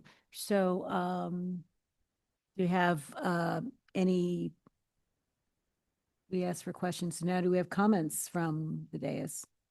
If there are no comments, I'm happy to move adoption of resolution number 24-2026. I'll second it. Councilmember Andrews? No. Councilmember Beckman? Yes. Councilmember Ravazio? Yes. Vice Mayor Casissa? Yes. Mayor Thomas? Yes. Thank you. The motion carries. Thank you. Thank you, Chief Rubin. Chief Martin, I'm sorry. Moving your name around. All right, then. We are now on to item 7C, consideration and possible action calling for and giving notice for holding the general municipal election on November 3rd to elect 3 council members for full term of 4 years each and requesting the Board of Supervisors of the County of Marin consolidate said election with the general election to be held on the same date and requesting election services by the Marin County Elections Department. And do we have a report for that? Yes, thank you. That would be me. Thank you, Mayor Thomas. So this is similar to the item that Chief Martin just presented. California Government Code Section 36503 and the Elections Code 1000E provide that a regular municipal election could be consolidated with the general election, which is happening this year on November 3rd. The terms of the council seats currently filled by yourself, Councilmember Ravazio, and Councilmember Beckman expire upon the certification of the results of that election happening on November 3rd. So the resolution before you, 5-2026 calls for that election and provides that the candidates for town council file nomination papers with the town clerk between the period of July 13th through August 7th. And then if any incumbent officer doesn't file during that period, then we extend the filing period to August 12th, so another 5 days for non-incumbents only.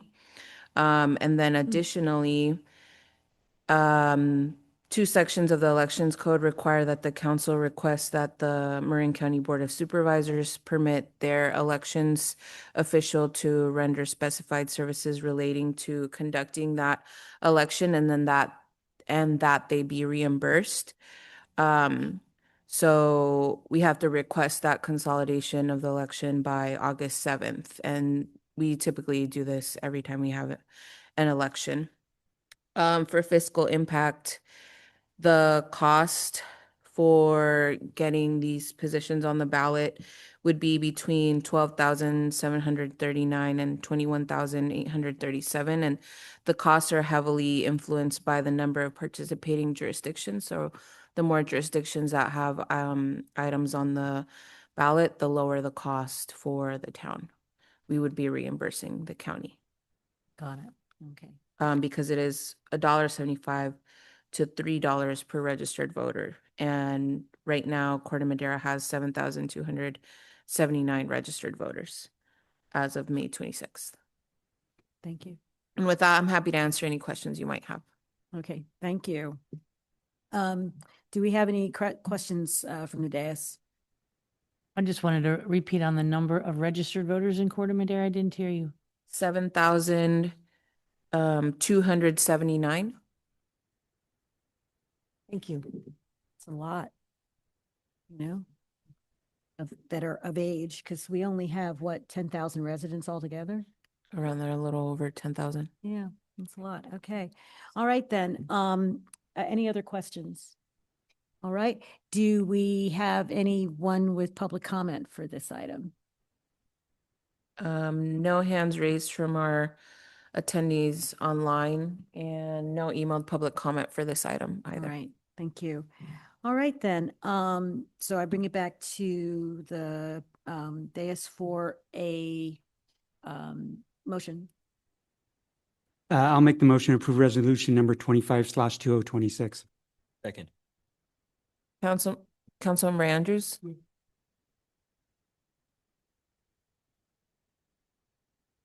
Well, members on, we do have attendees online, and we need to have our microphones on so they can hear the votes.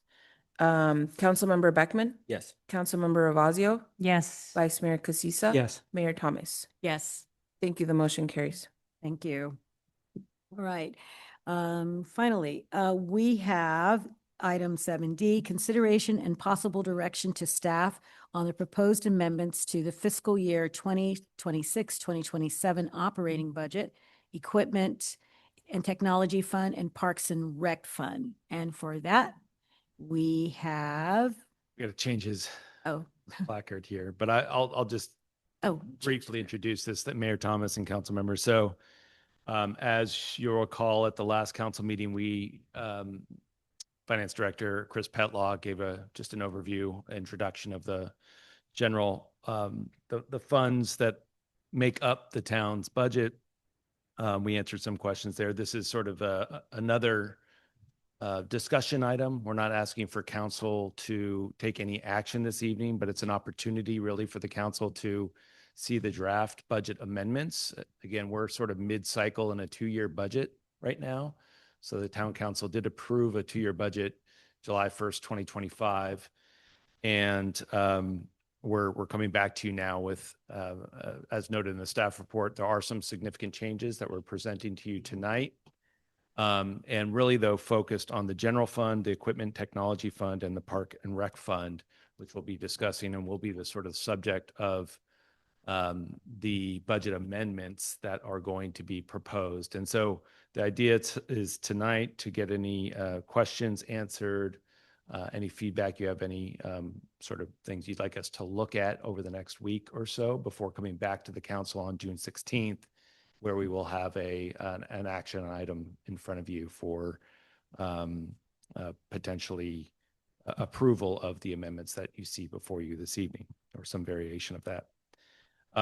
Just very high level, we're even with the significant changes, and we talked about the drop of the sales tax revenue, the 1% sales tax, about 10%. The other big change, which we touched on earlier, is the essentially change in accounting of taking the billing revenue from ambulance services out of the town's general fund and directly into CMFA. That has a sort of a related drop in the expenditures as well that we fund out of our general fund to CMFA. As a result, that dropped as well. So it's partially offset there.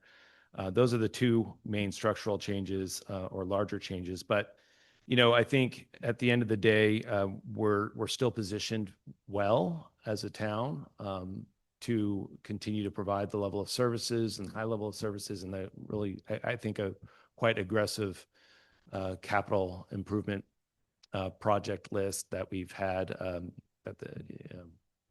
for the town. I will note we're not actually here to talk about the capital budget as well. There aren't changes to that at this time. And so, but also not only maintain sort of the levels of services, but also actually implement some of the key priorities of the council as set forth in the strategic planning session and the staff work plan in 2026. We are obviously budgeting for the intergenerational center this year. That will include staff as well. And so you'll see that. In addition, some key studies from our community development department. So Amy's here to potentially answer any questions about her department, but that includes the economic development strategic plan, which is funded out of this and which was part of the staff work plan. And so with that, I think it's while some changes, and we talk about this all throughout the year, we're still, I think, have a healthy outlook. If less of a budgeted surplus going forward, it's going to obviously tighten up with the drop in the sales tax in particular. So with that, I'm going to hand it over to Chris, and Chris is going to walk through this in more detail, and we're here to answer your questions. So thanks, Chris. Thank you so much. Good evening, Madam Mayor, Town Council. And so tonight, just a short, brief presentation, fairly high level, and then we can get into your questions and get into the weeds as much as you'd like. So again, we're just looking at 26, 27. As we've all been talking about, there's some significant changes to the town revenues and how that affects the general fund. In the near term, though, I just want to say that the fiscal outlook still remains fairly healthy with careful management. And as the town manager said earlier, the town will be able to continue to provide the existing high level of service, programming, and capital improvements. Next slide.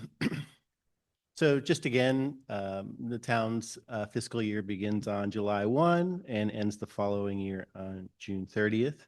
Town council did adopt a 2-year budget last July, which covered fiscal years 25-26, which we are currently in. And tonight we're just discussing amendments to the second year of that 2-year budget cycle, 26-27.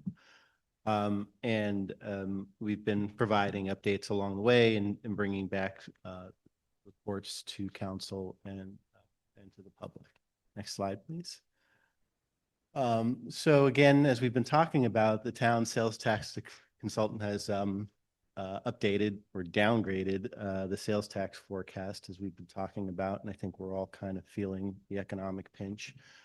And also, as we discussed earlier, as part of the RVPA discussion, was the shift in ambulance billing revenue out of the town's general fund and moved over to the Central Marin Fire Authority's budget. And that was also mentioned in the 2026 staff work plan, number 16, regarding the RVPA changes, which we're currently working through. We also Another driver of these amendments is the need for updating the fee studies, as we discussed earlier. Again, part of the staff work plan #2 review of the existing fees. And so within that is an update to park fees, street impact fees, and an economic development plan. We also needed to update their equipment and technology fund. There's been some additions there from some changes that were predicated by the CMFA budget changes regarding RVP, Ross Valley Paramedic Authority, as well as some requests for equipment from the Parks and Maintenance Department. And then Parks and Rec, they've been wanting to recast the year 2 of their budget cycle, and we can discuss some of the reasons that they were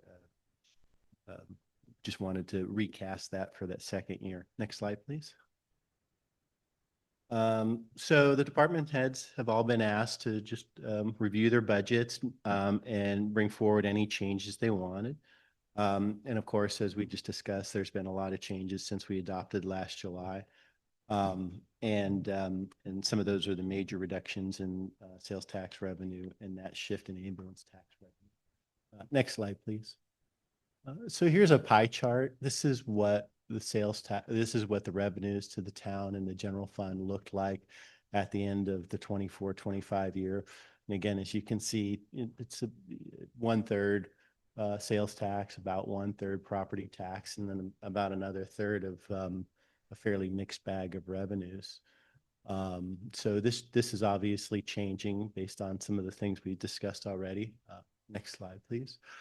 One of the major changes, of course, that we've been talking about is the change in sales tax fund. And so this little chart here kind of just shows, this is what we were expecting as of last year. These were the sales forecasts or sales tax forecasts provided by our sales tax consultant. And then as they started sounding the alarm earlier this year, and then eventually provided us with additional guidance, the kind of lower green line is our updated forecast at least through 2030. And as part of this budget presentation, I provided a forecast at least through 2030. And as I discussed briefly in the staff report, it's a little hard to look out beyond that with all of these changes and just kind of the underlying uncertainty what might happen within the next 6 months, let alone the next 5 years or more. Next slide, please. So just again, reduction in sales tax for the upcoming fiscal year of $960,000. Again, within the general fund, we're shifting about $1.5 million in ambulance revenue out of the town's general fund and into Central Marin Fire Authority's fund. Permits and service charges, significant increase over what we were expecting. And as I discussed in the staff report, a lot of this is within new construction permits. But also, council adopted a new fee schedule back in April of 2025, which was put into effect on July 1st. So overall, the general fund revenue is expected to decrease by about $1.7 million from the adopted 26-27 budget. And in the next slide, I put together a pie chart, just kind of shows the the difference between last year's what we thought it was going to be and next slide, please. And so here's just kind of a representation. And again, it's probably more like 35% sales tax and 35% property tax, and then the balance is the mixed bag. With that $1.5 million in ambulance revenue pulled out, it certainly makes us a little more susceptible to changes in property tax going forward. But again, property tax is generally fairly stable, but that sales tax component, as we've all been discussing, is fairly volatile. So just something to really keep our eye on going forward. Next slide, please. So then on the general fund expenditures, again, just a fairly high level. The general fund is where all the day-to-day stuff happens. This is where all of the town's departments live, from the mayor and town council, police and fire is all funded through this community development, code enforcement. That's all funded through the general fund. And so next slide, please. Our amendments to the proposed general fund. This is kind of what the expenses look like in pictorial format. So just broken out by see some police and fire there, a significant portion of the town's general fund expenditures, and then all the other categories broken out. And as discussed in the staff report, 35% or so is staff or labor related costs. Next slide, please. So just again, at a pretty high level, salaries within the proposed changes are expected to decrease about 300,000.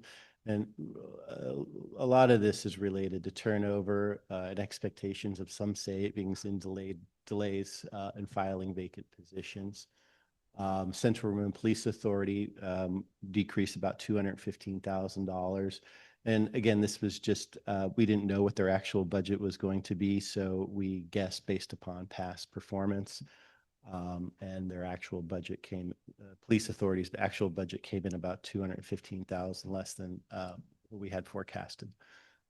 Central Marin Fire Authority is going to decrease about $1.3 million. And this is a combination of factors, as we've all been discussing, within the fire authority's budget. But a lot of this decrease in our costs from our general fund is, again, the ambulance billing moving into central fire, decreasing the overall general fund contributions required from member agencies. Next slide, please. So other significant changes. So outside services is going to propose to increase $324,000. Some of this is related to the economic development plan, which is part of the 2026 staff work plan number 2 to review fees. Same with the park fee study and the traffic impact fee study, which is proposed. And then additional finance support. We're expecting leave, retirement later this year, and still working to finish up digitizing finance, payroll, and HR records that the town has. Next slide, please. And then the other significant change within the proposed budget, the general fund reserve is pegged to 25% of the general fund expenses, and due to the decrease in expenses, the general fund reserve is also reduced by about $350,000. Next slide, please. So outside of the general fund, we're proposing to amend the equipment and technology fund. $480,000 for the purchase of an ambulance for Central Marin Fire. $240,000 is being proposed from the equipment fund to Central Marin Fire Authority's town for the town's portion of new battalion chief command vehicle and the town's portion of capital lease for a fire truck. And then finally, $206,000 is being proposed for the purchase of equipment as described there. So a new flail mower, a new backhoe, and Kubota mower is requested by the Department of Public Works. Next slide, please. And then Parks and Rec is also proposing to amend their budget. And again, I created this chart to show how the revenues break out within the Parks and Rec budget. So major categories, of course, sports, enrichment, childcare, and tax support, and so on. Next slide, please. Within the Parks and Rec budget, overall, they're proposed to reduce revenue is adjusted down about $834,000. Enrichment, he's proposing to decrease $209,000, and this was overestimated in the initial budget. If you look at this year's to dates number, there's no way we're going to hit that enrichment. Same thing with sports program. It was overestimated in the initial budget of $600,000. Another change is he's proposing to add a scholarship line of $90,000. It just wasn't included previously in the budget. I think it was just an oversight.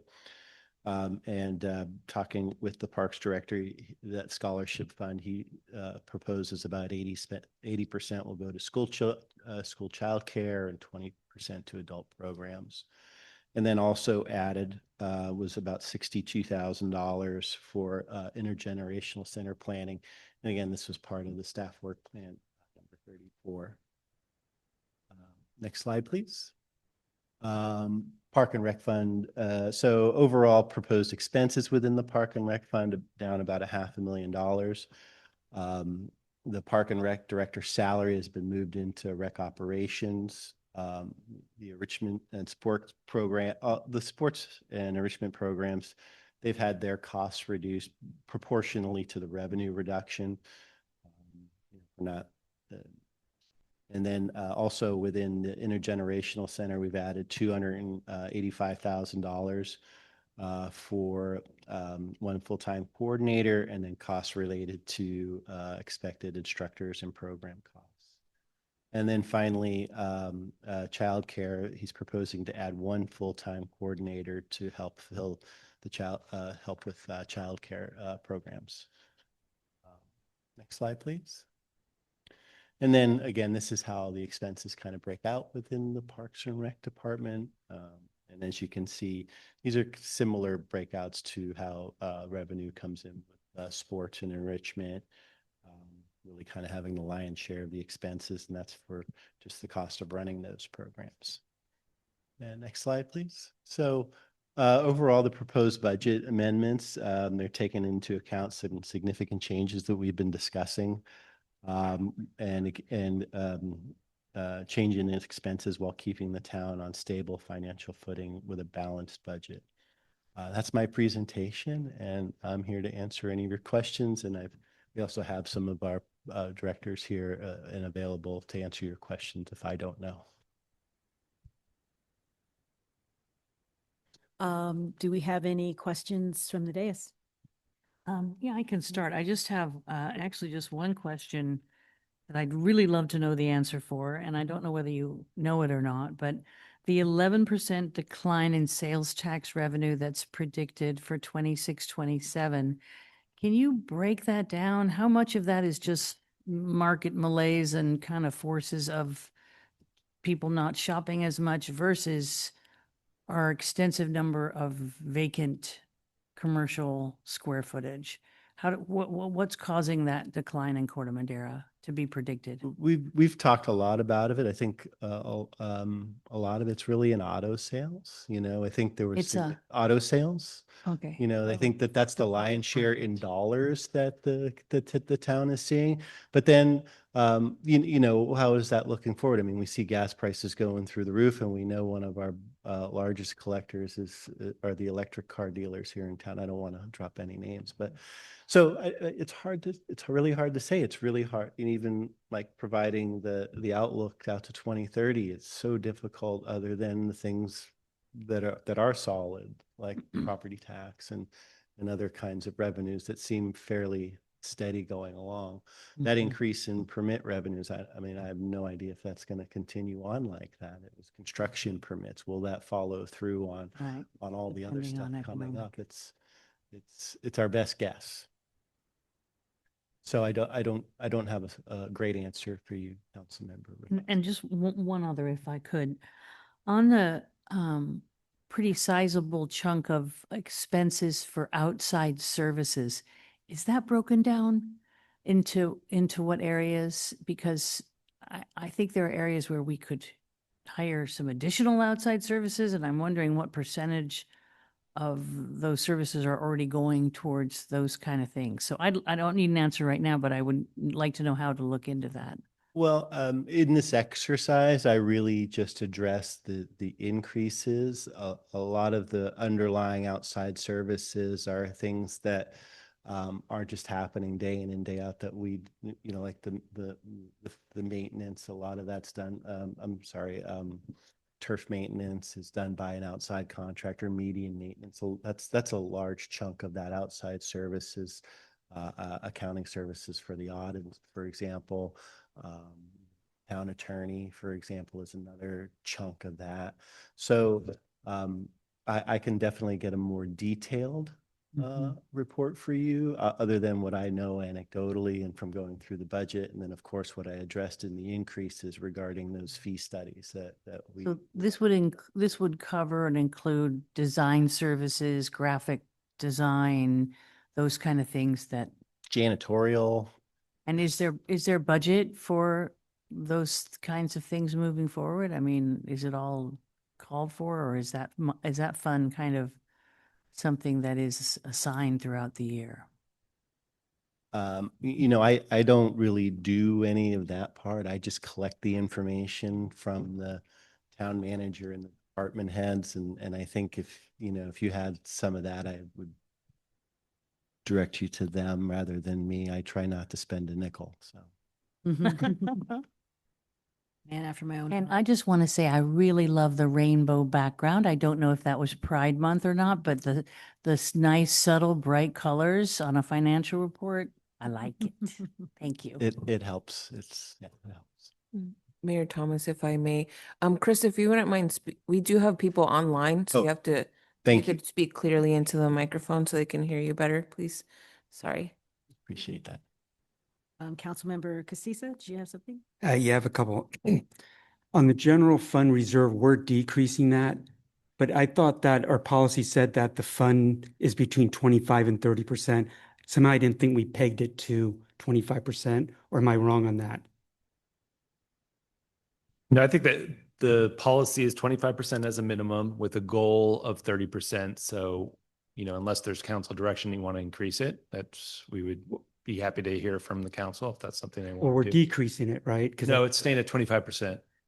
Okay, I thought in your slide it said it was decreasing. The dollar is decreasing because the percentage is pegged to the dollar in total expenses. And so, and again, it's a proposal. I'm putting that up there because it's just a mathematical function. And if council would like to keep us at the current dollar amount, I think that's a great idea. I'm more conservative, so I'd rather keep it where we're at. And then it looks like the intergenerational center, the cost of the park and rec is 284,000. That's what's been estimated. Okay. And again, that's if we dig into the detail, and I'm just rattling off the top of my head, but it's for a coordinator level. I believe I put them at mid-range, and then there, any benefits that we could guess they might be entitled to. I try to be fairly conservative with that, and then program and instructor costs. I believe all of those costs came from a presentation that was given to council earlier regarding expected costs for the intergenerational. Does that include the lease amount, maintenance on that? It includes everything? So yes, the rent is included with reductions for tenant improvement credit. I will say, and also, I mean, we're estimating, certainly with some of those numbers are more certain than others, like the lease. But when we actually get into the programmatic costs and the staffing costs, we're going to have to tighten that up a little bit more. And so we haven't actually settled on those. So we're putting in a number that we think covers it. Maybe, a little bit less than that, hopefully. But if there's any changes to that or we go above it, we'll come back to the council. Either way, I think understanding that costs of the intergenerational center are obviously, we want to follow those and closely watch those. We will come back and tell you exactly how much those costs are once we have a better understanding of them. Okay. I know I have asked this several times because I've asked to get a draft operational budget of the intergenerational center, including the revenue side and the expense side. And I know it would only be draft, but when can I expect that? Because I've asked that several times. And again, I know some of them maybe, I'm just trying to get an idea of how much that center is going to cost. And I So- know it may be a little bit fluid, Yeah. but when I see 284,000 on an annual basis, it's a big number. So yeah, so last time I did present a draft back in April of 2025 when we came to get authorization for the project itself. I think we can update those now with the better numbers and the idea of at least the staffing, better understanding of the staffing and all-in cost there. And then the final piece will probably be just the program costs. And we do have numbers for utilities and whatnot from that were built into the April 2025. So I'm happy to bring that back as soon. I mean, we probably get something together for you for the June 16th meeting, if that's helpful. Okay. And then I've asked this before, but I never got a response back on, I keep calling it Best Western with the assisted living. Yes. I don't know if HDL can do this. Can they find out what the sales tax effect would be on town center? Because just in reality or theoretically, you have people staying in a hotel. I assume they're walking across the street to either shop, eat in a restaurant, whatever, Safeway. When that hotel goes away, assisted facility comes in, all those meals are in-house. So we're going to lose part of the sales tax, which reflects losing part of the business at town center. And I know that came up today in the meeting with the chamber. So I'm trying to just and I know they may not be hard numbers, but I've asked that and I never got a response back. So if HDL didn't do some kind of an analysis around that. I have asked the question, and so I was then responded to with additional questions that I don't really know how to get the answers to. One of them was occupancy rate at the hotel. I know how to get that. I just haven't had the opportunity to ask some of the questions that they need to then make sort of an educated guess around that. But number of rooms and then occupancy rate, I think, leads them to then some sort of guess on how much shopping might happen. Okay, so there will be an analysis. If I can get that occupancy rate out of them, but it's not something they've reported. And I've asked for that to be written into our next update so we can get that kind of information out of all of our hoteliers. Okay, and I know that project is down the road, but again, I can see and feel the concern just with the potential drop off in business. Yeah, we've already budgeted them to be closed at this point, and that's why when we're reporting back to you that our TOT is much higher than expected is because we built this into our budget a long time ago that would be done, but it's continuing on. Again, Councilmember Casissa, I will do my best to get that occupancy rate out of them. And I think that that'll be very helpful in getting you at least a reasonable guess on the sales tax effect. Okay, thanks. And then one last question. Adam, I think 2 meetings ago, we asked that the budget information come to us a week before our meeting, but we only got this on Friday, right?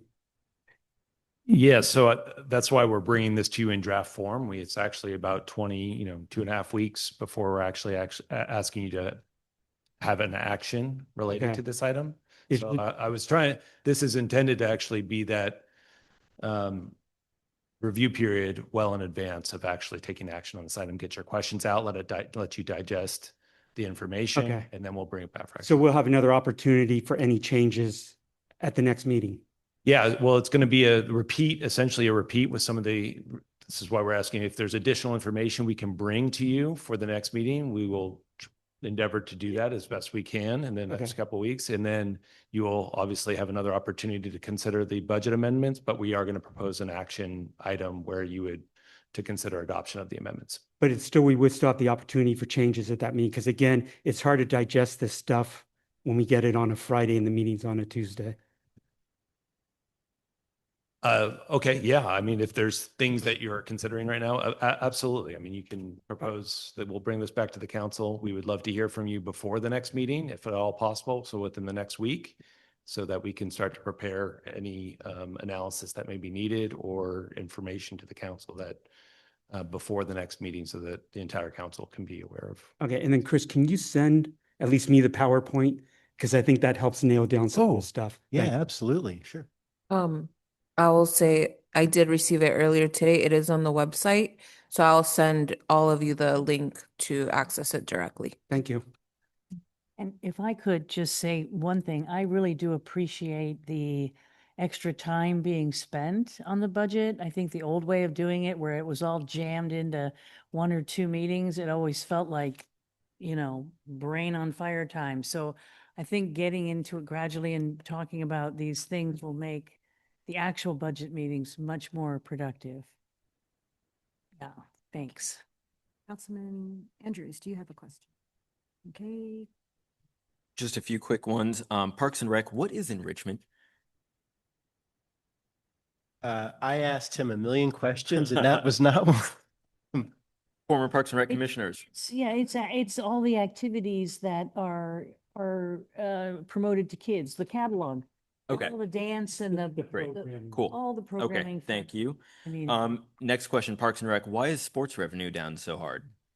So, my understanding was that that a percentage was used to just guess, okay, this was the increase year over year over year.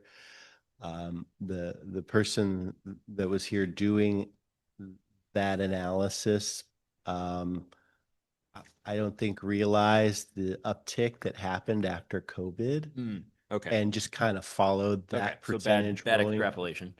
Yeah. I think that's And- right. And if you okay. recall, there was transition during the budget season. And last year. I think just kind of they did a 5-year analysis and it included that just incredible jump that we all saw in programs post the year or two after COVID. Okay, thank you. And then last question, on the question of the general fund revenue, reserve, if we chose to leave the dollar amount where it is, what would it now be as a percentage? Probably 26 or 27%. It's not a huge amount. Yeah. And again, just allowing the math to work, that was really all it was about. And I wanted to make sure I drew your attention to that.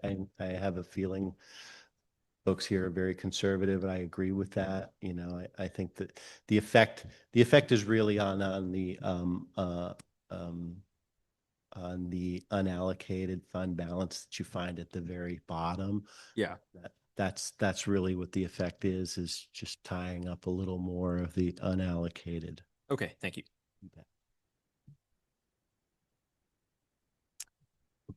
Fire. On the 11, on the retail sales tax revenue, such an important number for the town of Corte Madera. Is there a software service or something that can kind of look at, okay, Bed Bath and Beyond is coming back, but Joanne Fabrics is out, and here's in and here, so that we can get like a quarterly or even half-year kind of update on here's how it's looking in Corte Madera. Like, if the chamber suddenly started actually promoting things in Corte Madera, maybe we could we could gauge and see what's really going on. We do get that quarterly. A lot of that report is confidential, so I can't bring it to you. I'm not even sure how far we can talk about it, like I was saying They earlier. used to talk about it openly all the time until the privacy concerns. Yeah. Yeah, so. And that escapes me. But you can talk categories, right? Yeah. Or like I said earlier regarding electric car manufacturers, and that I think that's maybe general enough to not get us in hot water. So they're already looking at like real time kind of stuff going on? Yeah. Okay. They are. I just don't know how fine of a look they can get into Corte Madera. I think that the best they're doing is like county trends, and even a lot of the information we get feels more like a state trend than a Corte Madera trend. But I think it would be one of the things we can work on is a report we can disclose that is generalized in a way. I mean, I know, for example, we have grouped certain areas of town into sort of like sales tax mini regions that try to track how each, shopping center or different area of town, commercial area of town are doing from a sales tax perspective.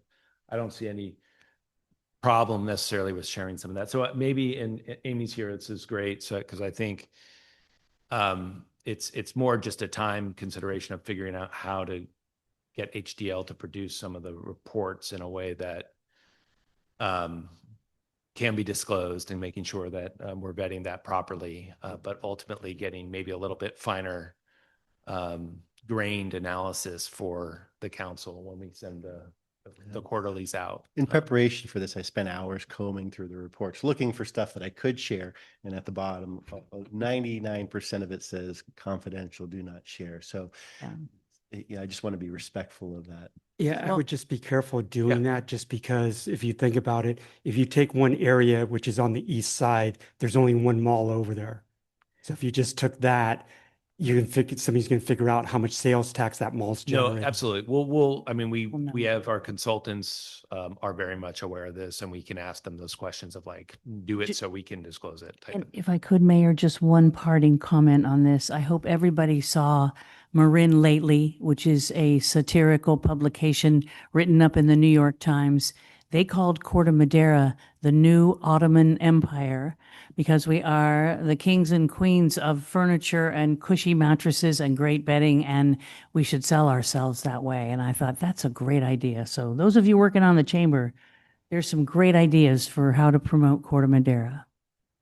I'm just curious about what is the privacy? What you mean is that you can't pinpoint information about specific businesses, but you can do it for categories. Is that what you're saying? Categories, and I think the rule is as long as there's more than 4 Got it. in a specific category, then it's okay. It's more of a Yeah. general sort of, but you get less than that, you can start to identify who's who and who's contributing to that. Okay, that makes good sense. And then when there was the question about tracking the occupancy, sorry, not the occupancy tax, but how much business ends up from the hotel over at Town Center. I don't know. I'm just wondering if that, that's not the only place that someone could eat here or shop here. There's places in many directions. So how would you, unless you saw everybody's receipt of where they ate, like how would you track that at all? I think the reason they asked was just they don't know how many people are staying, and they're just trying to get a guess for how many people, and maybe taking what the average person might say, or they're just going to take a scientific wild ass guess. Got it. It's really it. But that's they without really knowing how many people are there, they just don't even know where to begin to come back to Councilman Cassis's question about effect on sales tax. And it might not, their guess might not be even close to real, but it's just kind of a ballpark maybe. And just one dovetail comment, it affects the sales tax, but it's affecting those businesses. Which I think we lose track sometimes because we focus in on the sales tax and the dollar amount, but what that translates to is potential loss of business for some of our local businesses, potentially. And in that, I kind of, not to belabor it, but I think they're going to be the ones who are going to be able to say, my business dropped off in this particular amount of time once it closed, better than, because like I'm just saying, you just don't know where people are going to go eat or go shop or go anywhere. So the proof is how the individual's businesses start to fall off in relationship to that. Well, not even proof, but the correlation anyway. And you need to examine the other impacts, like all of the people who come to visit the elderly, they're going to need to eat somewhere. They're not going to eat food it's hard to see the casualties and the benefits both ways. Hear what you're both saying, but I'd rather be proactive. And again, if you just have a rough guess and we hey, it's going to drop off potentially 15 or 20%, we can get ahead of that if we know potentially that may happen, instead of waiting to that moment where all of a sudden, oh my God, they're all dropping off 20%. I'd rather be proactive to a certain degree, even though I know it could be a guesstimate versus being reactive. Well, I think they already know what tourists spend when they come to an area. So I think once you kind of get into that part, okay, well, you have 500 less people a month or something like that, and the average tourist spends whatever, and I think you can back into the information you're looking for and have a reasonable guess. Right then. So this is just an item where we are providing feedback, and then I think I did ask for a public comment already, right? on this one? I don't believe so. Oh, okay, then I will at this time. Anyone in the room, anybody online? We do not have hands raised from our attendees online, and we didn't receive email and public comment for this item. Okay. So does anyone have any further direction for Mr. Petlock? The only one I have at this point in time is I think we should just leave the general fund at the 26, 20, I heard that whatever line that percent is. I would just leave that Great. one there. And of course, Is that- I'm okay. available or through the town manager if you have comments or additional things, or if you want us to bring back another fund or something like that. Thank you. All right. Well, we'll move on now to council reports. I'm sorry, manager reports. Council, I'll start with manager reports. I'm just going to just really quickly highlight again some traffic enforcement. Again, I think we really want to appreciate sort of the responsiveness from CMPA to really focus on our two main critical arterials and corridors, which from a safety standpoint are around Tamalpais right outside here. So there were some pedestrian sting operations, if you will, yesterday where, again, we've had some issues around concerns around the RFB flashing beacons and the safety of just trying to cross Tamalpais and speeders. So they were out in force yesterday. CMPA was issued, I think, 7 or 8 tickets. And then also on Paradise Drive as you head out of town. And so they've really focused traffic enforcement around those two areas. And we've are also tracking speeds ourselves to maybe set us up for potential future other safety mechanisms or trying to slow traffic through some radar response signs and whatnot, which we see around town. So just want to let you know there's progress on that front, and I will reach back out to our community members who I know are seeing that and just see how they have any further comments on that. But anyways, okay, that's all I have. Thanks. Good. Real quick, somebody I know got tagged on Paradise for speeding. Naughty, naughty. I think 45. Ooh, that's pretty, it's 20 miles over. Councilman Andrews. Okay. Beckman. On May 21st, I attended an MCE board meeting. On May 26th, we had a special Central Marin Sanitation Agency board meeting for a closed session. And on Sunday, this past Sunday, May 31st, I attended with many of you the age-friendly Corte Madera celebration for, I will say it for all of us, nonagenarians. All right. Councilmember Casissa. Yeah, 521 I attended Marine Wildfire Prevention Agency meeting. That it's budget season, so that budget got approved. I think it's around 22 million or so. 523, Rosa, myself, Bob Bundy, and Susie Beatty. We surprised our Citizen of the Year at Lighthouse Cafe and his family with the Citizen of the Year award. 527 attended MCC MC. 531, like Eli mentioned, great job by Age Friendly Corte Madera on Sunday. It was a great event. Yesterday, I attended Marin Transit Board meeting. 2 things there again. We approved that budget. I think that budget's 62 or 63 million. It's the first time in Marin Transit's history they have to pull money out of reserves. They had to pull about $500,000 for operational and then about 2.1 million for capital improvement projects. So they're looking at a short-term plan, which usually is like 5 to 10 years. They know at some point in time they're going to be hitting a financial cliff. So again, they're trying to be proactive by looking into it now. How can they figure out the revenue and the expense side instead of waiting until it actually happens? And then the other thing we approved also yesterday is on Francisco Boulevard, new maintenance facility. We approved that contract. That contract is 6.2 million just for the design phase.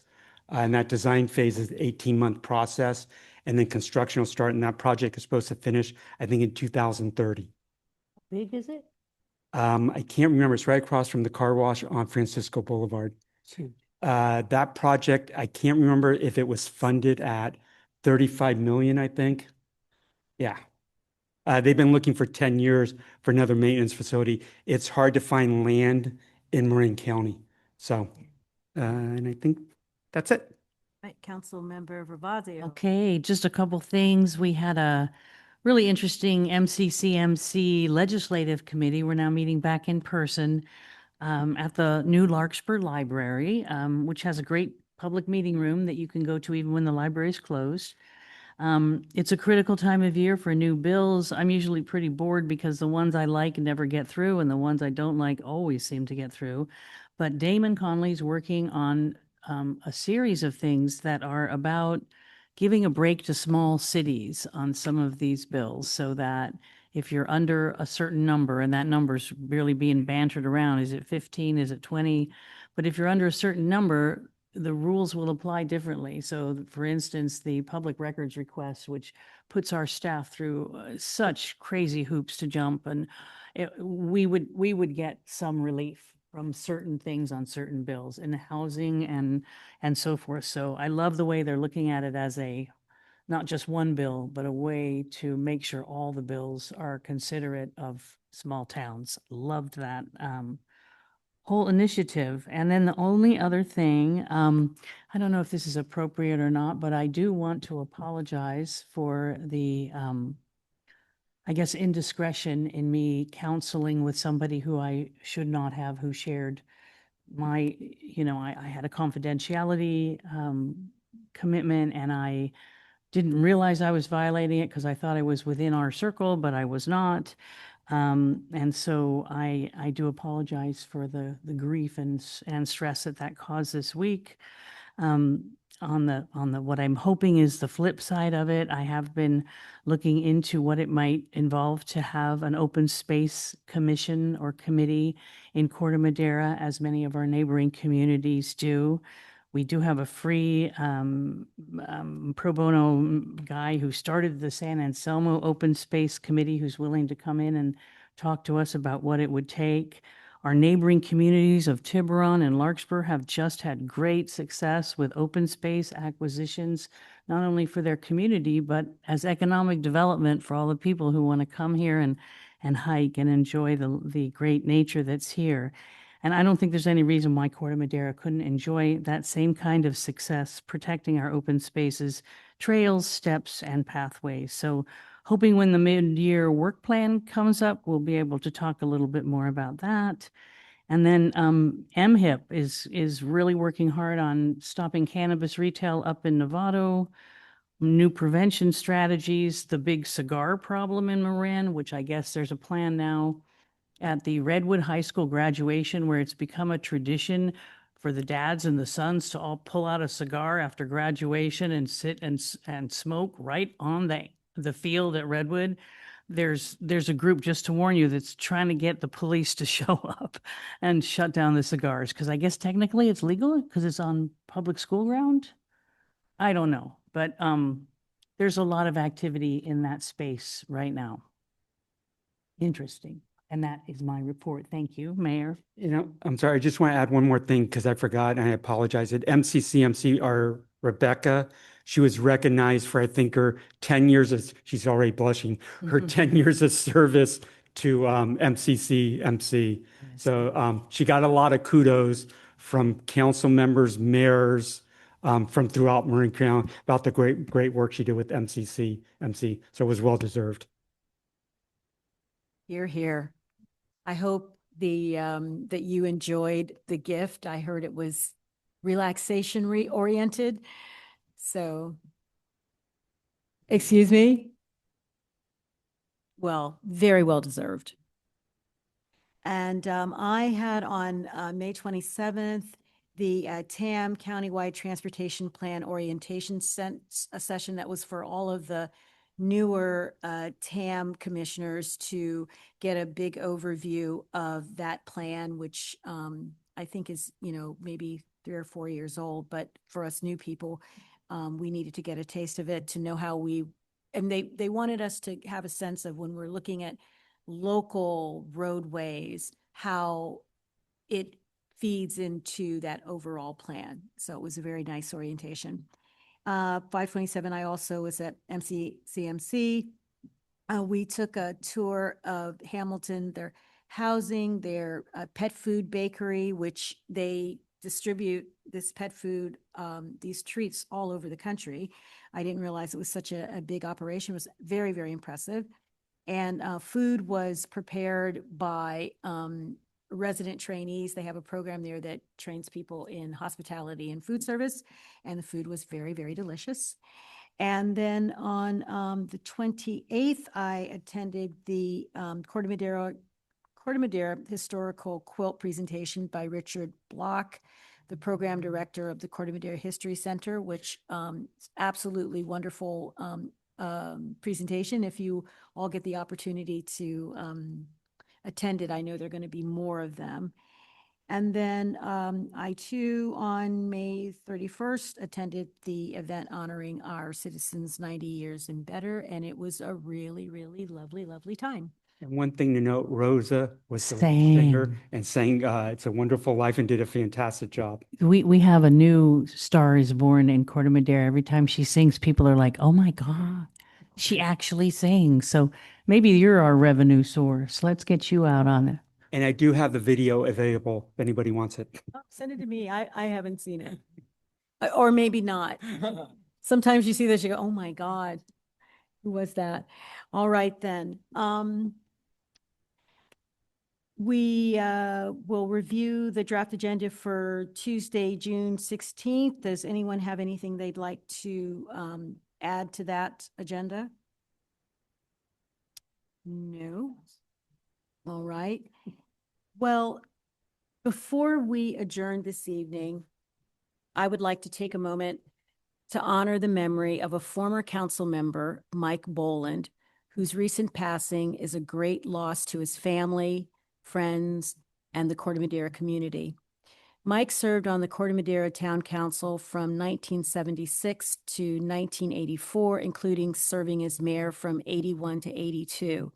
He also gave more than 30 years of dedicated volunteer service to the Twin Cities Little League, serving for many years as board president and earning the distinction of being the longest-serving board president of TCLL in history. Mike was a devoted baseball fan.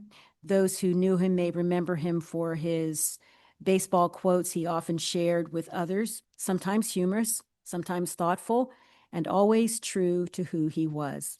In that spirit, Jackie Robinson once said, "A life is not important except in the impact it has on other lives."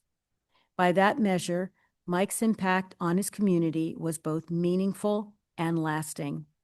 On behalf of the Corte Madera Town Council, we extend our sincere condolences to his family, friends, and all those whose lives he has touched.